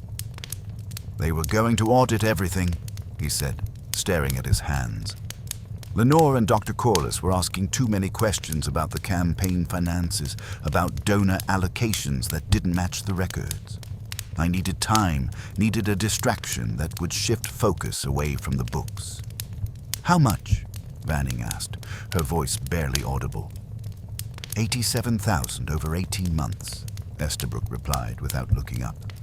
"Small amounts, carefully distributed across multiple accounts. It would have been undetectable if you hadn't started asking about specific donor contributions." Inspector Kramer stood up, his expression carrying the weary satisfaction of a man who had just witnessed justice served with appropriate precision. "Hardy Estabrook, you're under arrest for embezzlement, conspiracy, burglary, surveillance violations, and fraud. You have the right to remain silent, and I strongly recommend you exercise that right, because everything you've said here will definitely be used against you." As Kramer led Estabrook away in handcuffs, the remaining assembly sat in stunned silence. The methodical accountant, who had managed their finances with apparent integrity, had been revealed as a systematic thief whose elaborate deception had nearly destroyed everything they had worked to build.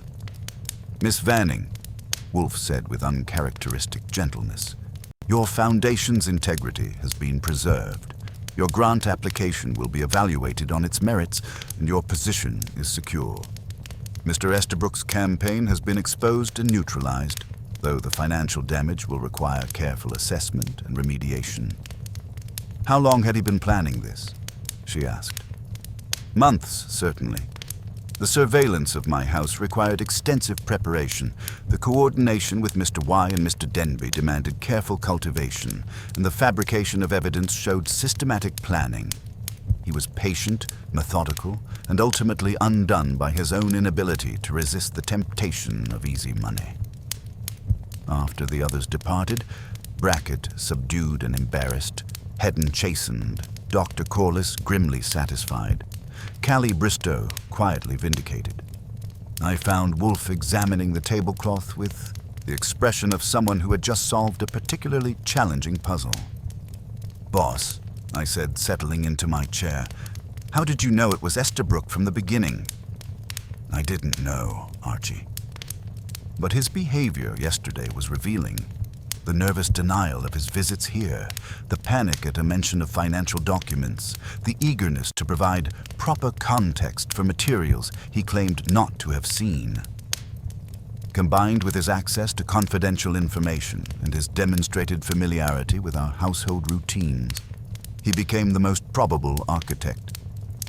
And the handwriting evidence was confirmatory rather than conclusive. But when combined with his classical education, he minored in philosophy at Princeton, according to the Foundation's biographical materials, and his accounting expertise, the pattern became unmistakable. Fritz appeared with the afternoon's menu, his expression radiating satisfaction at the restoration of proper order to his domain. "Mr. Wolfe," he announced with dignity finally restored, "lunch will be served at 1:15. The kitchen has been thoroughly examined and declared free of unauthorized surveillance equipment. The tablecloth will be returned to Rusterman's with appropriate ceremony." "Excellent, Fritz. Such fine linen deserves better than to serve as a courier for other people's schemes." Wolfe leaned back in his chair, his eyes half closed in the contentment that follows a successfully concluded case. The brownstone had been restored to its proper dignity, justice had been served with methodical precision, and the secret beneath the tablecloth had been revealed in all its sordid complexity. The chair had indeed been given to standing, not in the philosophical sense Marcus Aurelius intended, but in the very literal sense that Hardy Estabrook's position of trust and authority had been toppled by his own greed and desperation. The architect of deception had been exposed, and order had been restored to our small corner of the world. In my experience, that's about as much justice as anyone can reasonably expect from a Tuesday morning in Manhattan. The game, as they say, had been played to its conclusion, and Nero Wolfe had once again demonstrated that presumption carries consequences that extend far beyond the original crime. The secret beneath the tablecloth was finally revealed, and the chair, at last, had fallen. The departure of Hardy Estabrook in handcuffs had left the office with the peculiar quiet that follows the collapse of an elaborate deception. But Wolfe's expression carried the focused intensity of a man who understood that exposing one layer of conspiracy often reveals the foundations beneath it. He surveyed the remaining principals, Lenore Vanning, Miles Brackett, Dr. Corliss, and Wyatt Hedden, with the calculating gaze of someone preparing to conduct the final movement of a complex symphony. "Ladies and gentlemen," he announced, settling deeper into his chair with deliberate precision, "Mr. Estabrook's confession resolves the immediate questions of embezzlement and surveillance, but it does not address the architectural sophistication of this campaign. Someone provided him with capabilities he did not naturally possess. I had been expecting this. During my afternoon rounds yesterday, several details had nagged at me like splinters under the skin. Now, watching Wolfe arrange his evidence with ceremonial precision, I understood we were about to see the complete blueprint of the deception. Consider the coordination required," Wolfe continued, lifting the surveillance notebook. Mr. Estabrook possessed accounting expertise and access to confidential documents, but he lacked the connections necessary to recruit Mr. Y's journalistic network, Mr. Denby's technical resources, and the document fabrication services evident in these professionally altered financial records. Wyatt Hedden shifted in his chair, his usual professional composure showing hairline cracks. Mr. Wolfe, surely you're not suggesting there was some larger conspiracy. Estabrook confessed to orchestrating the entire scheme. Mr. Estabrook confessed to his role in the scheme, Mr. Hedden. But consider his limitations. An accountant with classical education, but no media connections, no venture capital relationships, no experience in surveillance technology. Yet his campaign demonstrated sophisticated understanding of each participant's psychological vulnerabilities and professional networks. Wolfe opened his desk drawer and withdrew a document I hadn't seen before. This morning, Inspector Kramer's investigation revealed that payments to Mr. Y's surveillance operation originated from a consulting firm called Strategic Vision Partners, a company that exists only on paper, with one Wyatt Hedden listed as its sole proprietor. The revelation hit the room like a physical force. Hedden's carefully maintained facade cracked visibly, his professional mask slipping to reveal the calculating ambition beneath. You funded the surveillance operation while maintaining plausible deniability through shell company transactions, Wolfe continued with judicial precision. Your correspondence with management consulting firms, dating back 6 months, discusses leadership transition scenarios and optimal timing for implementation. You were not merely supporting Mr. Estabrook's embezzlement cover-up. You were orchestrating Miss Vanning's removal to position yourself as her successor. This is speculation based on... Hedden began, but Wolfe's raised hand silenced him with imperial authority. Your classical education at Yale included a minor in philosophy, with particular emphasis on Marcus Aurelius. Your senior thesis, Stoic Principles in Modern Management Theory, specifically analyzes the quotation, "The chair is not given to standing." Yet yesterday you dismissed classical philosophy as ancient history, a misdirection designed to deflect attention from your familiarity with the password you had provided to Mr. Estabrook. The systematic destruction of Hedden's deception was methodical and devastating. I watched his expression shift from defensive to calculating to resigned as each piece of evidence eliminated another avenue of escape. The motive was ambition disguised as reform, Wolfe declared. You identified Mr. Estabrook's embezzlement not as a crime to be reported, but as leverage to recruit him for your campaign. His accounting expertise provided the technical means, while your strategic vision provided the ultimate goal, complete control of a restructured foundation operating according to your modern principles.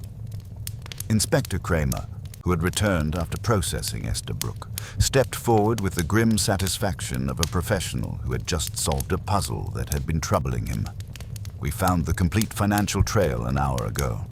Strategic Vision Partners paid for Y's equipment, Denby's technical support, and professional document fabrication services, all traced back to accounts controlled by Hedden.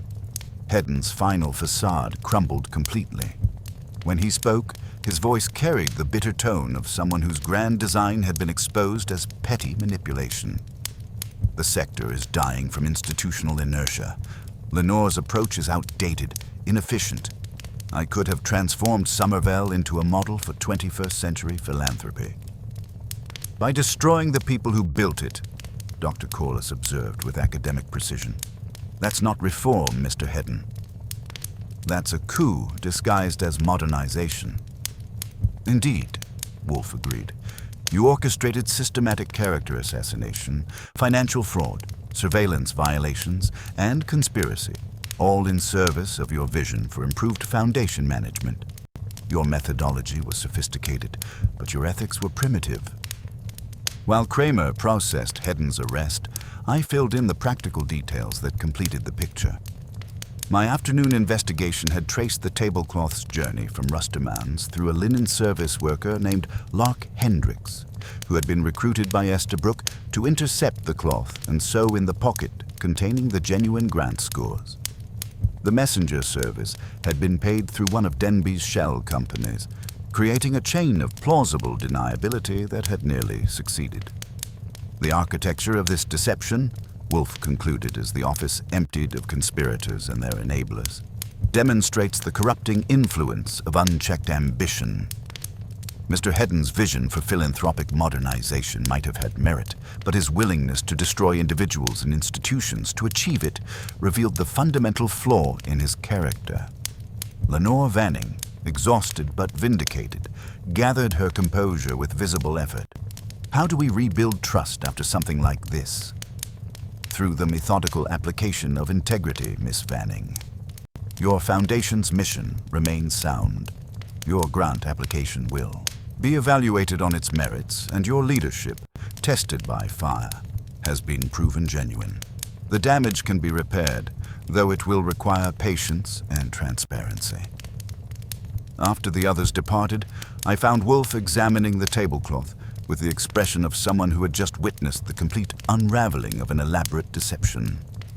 "Boss," I said, settling into my chair, "when did you realize Hedden was pulling Estabrook's strings?" His reaction to the grant evaluation scores was decisive. Not surprise at Somerville's ranking, but fury that his vision had been rejected by objective assessment. Combined with his systematic advocacy for modernization that would elevate him to leadership and his careful misdirection about classical philosophy, the pattern became unmistakable. Fritz appeared with the afternoon's refreshments, his expression radiating satisfaction at the complete restoration of proper order. "Mr. Wolfe," he announced with dignity permanently restored, "the kitchen has been declared entirely free of unauthorized surveillance. The tablecloth will be returned to Rustermann's with a full accounting of its inadvertent role in this conspiracy." "Excellent, Fritz. Such fine linen deserves to return to its proper function, enhancing civilized dining rather than serving as a courier for other people's ambitions." Wolfe leaned back in his chair, his eyes half closed in profound contentment. The brownstone had been restored to its proper dignity, justice had been served with methodical precision, and the secret beneath the tablecloth had been revealed in all its complex layers. 2 chairs had fallen, one through greed, one through ambition, but both had been toppled by the same fundamental flaw, the belief that personal desires justified the destruction of institutional integrity. The architect and his accomplice had been exposed, their elaborate scheme dismantled with the precision of a master craftsman deconstructing faulty work. The game, as they say, had been played to its ultimate conclusion. And once again, Nero Wolfe had demonstrated that no deception, however sophisticated its architecture, can withstand the systematic application of intelligence, integrity, and an unwavering commitment to truth. The secret beneath the tablecloth was finally and completely revealed, and both conspirators had learned that some chairs, once they begin to fall, bring down everything built upon their foundation. 2 days later, the brownstone remembered how to breathe. The doorbell minded its own business. The phone rang only for legitimate reasons, and Fritz's pantry had been restored to its proper sanctity with a new lock and what I suspected was a private blessing ceremony involving his best wooden spoons. I found Wolfe in his chair at 9:15, reading a catalogue from an orchid supplier in Ecuador, with the profound contentment of a man whose world had been methodically restored to its proper order. The office bore no traces of our recent theatrical production. Fritz had removed the extra chairs with ceremonial precision, the surveillance equipment had been returned to Inspector Kramer as evidence, and the infamous tablecloth was presumably back at Rustermann's, serving its intended purpose of enhancing civilized dining rather than concealing other people's secrets.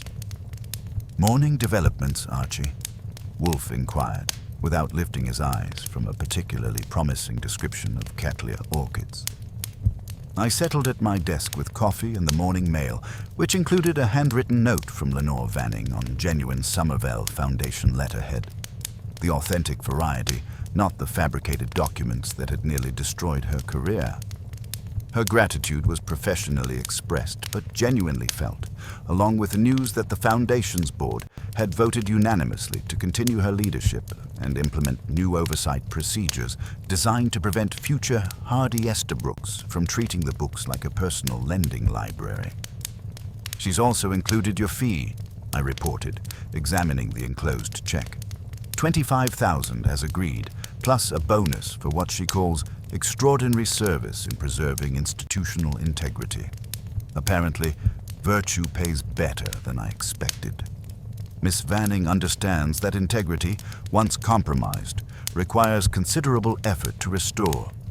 The bonus reflects work that extended beyond detecting embezzlement into dismantling systematic character assassination. Inspector Kramer called at 10:30 with updates that confirmed justice was proceeding with appropriate precision.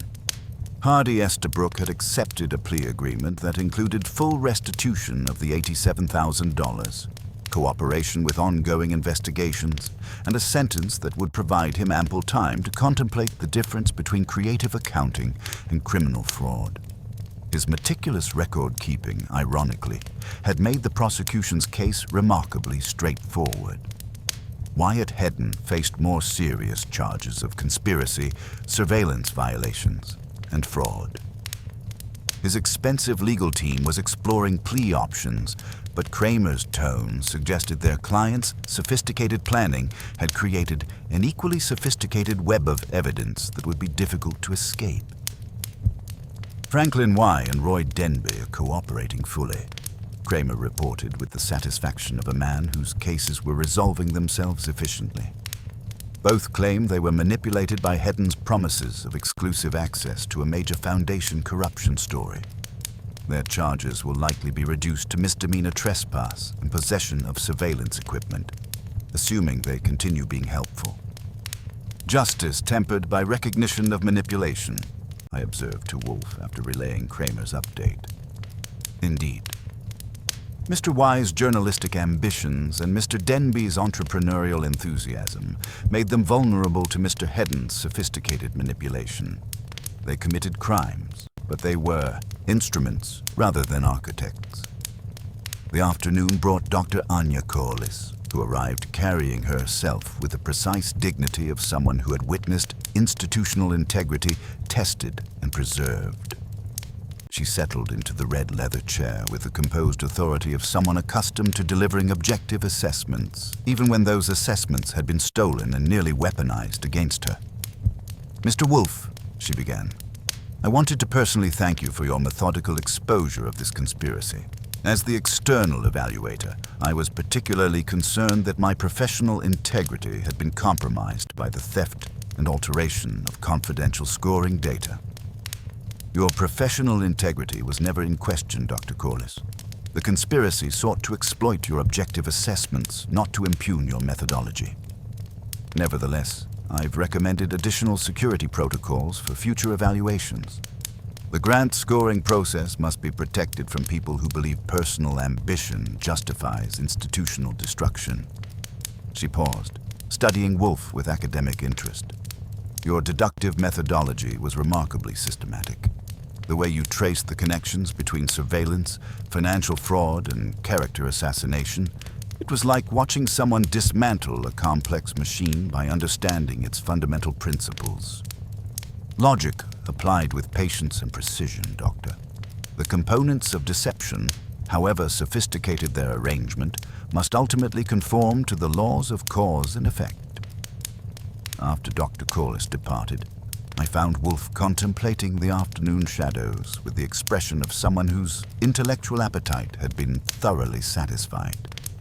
The case had provided him with the kind of systematic puzzle he most enjoyed. Multiple layers of deception requiring methodical analysis to reveal the underlying architecture. "One question still bothers me," I said, consulting my notes. "Why did Hedden choose such an elaborate scheme? If he wanted Vanning removed, there had to be simpler approaches." "Simplicity would not have served his purposes, Archie.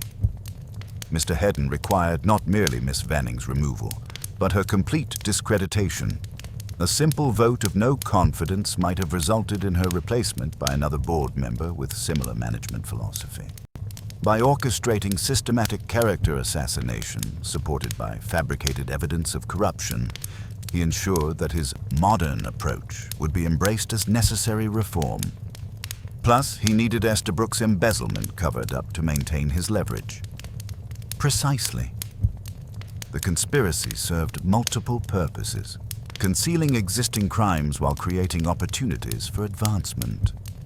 Mr. Hedden's vision of philanthropic modernization may have been genuine, but his willingness to destroy individuals and institutions to achieve it revealed the fundamental corruption in his character. As evening settled over the brownstone, Fritz appeared with news that the final piece of our domestic restoration had been completed. "Mr. Wolfe," he announced with dignity fully recovered, "the tablecloth has been returned to Rustamans with appropriate ceremony. Pietro Tomasetti received it personally and expressed his gratitude that such fine linen had been rescued from its inadvertent role in criminal conspiracy."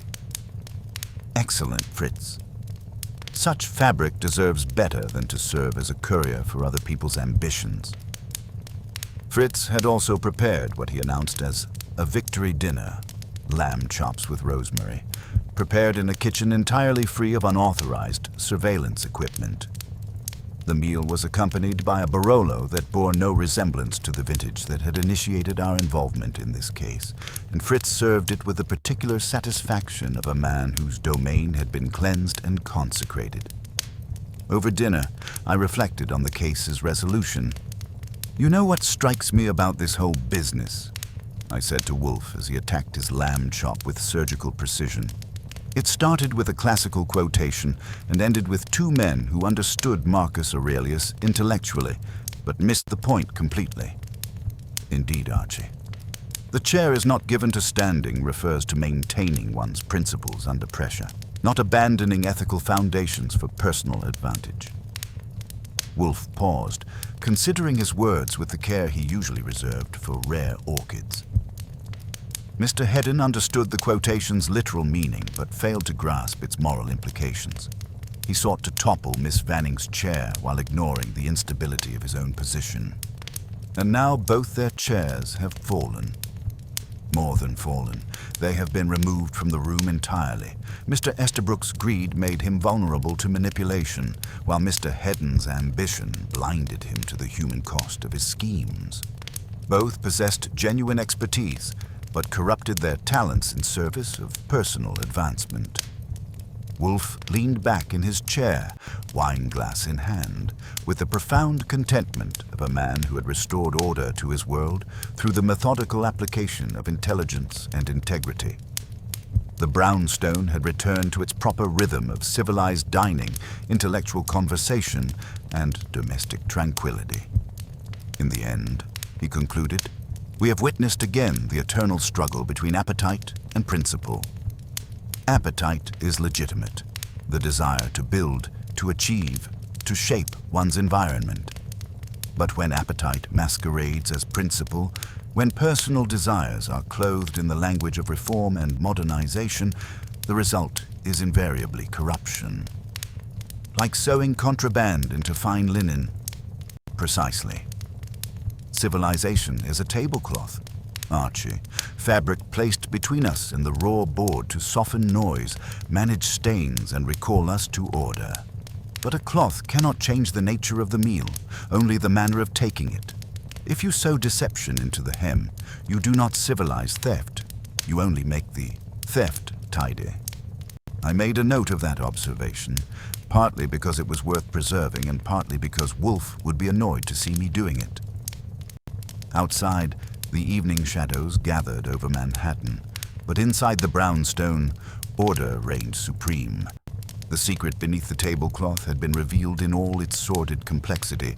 The conspirators had been exposed and punished, and Nero Wolfe had once again demonstrated that no deception, however sophisticated, can withstand the systematic application of intelligence, integrity, and an unwavering commitment to truth. Fritz appeared with coffee and a small plate of his special chocolate truffles.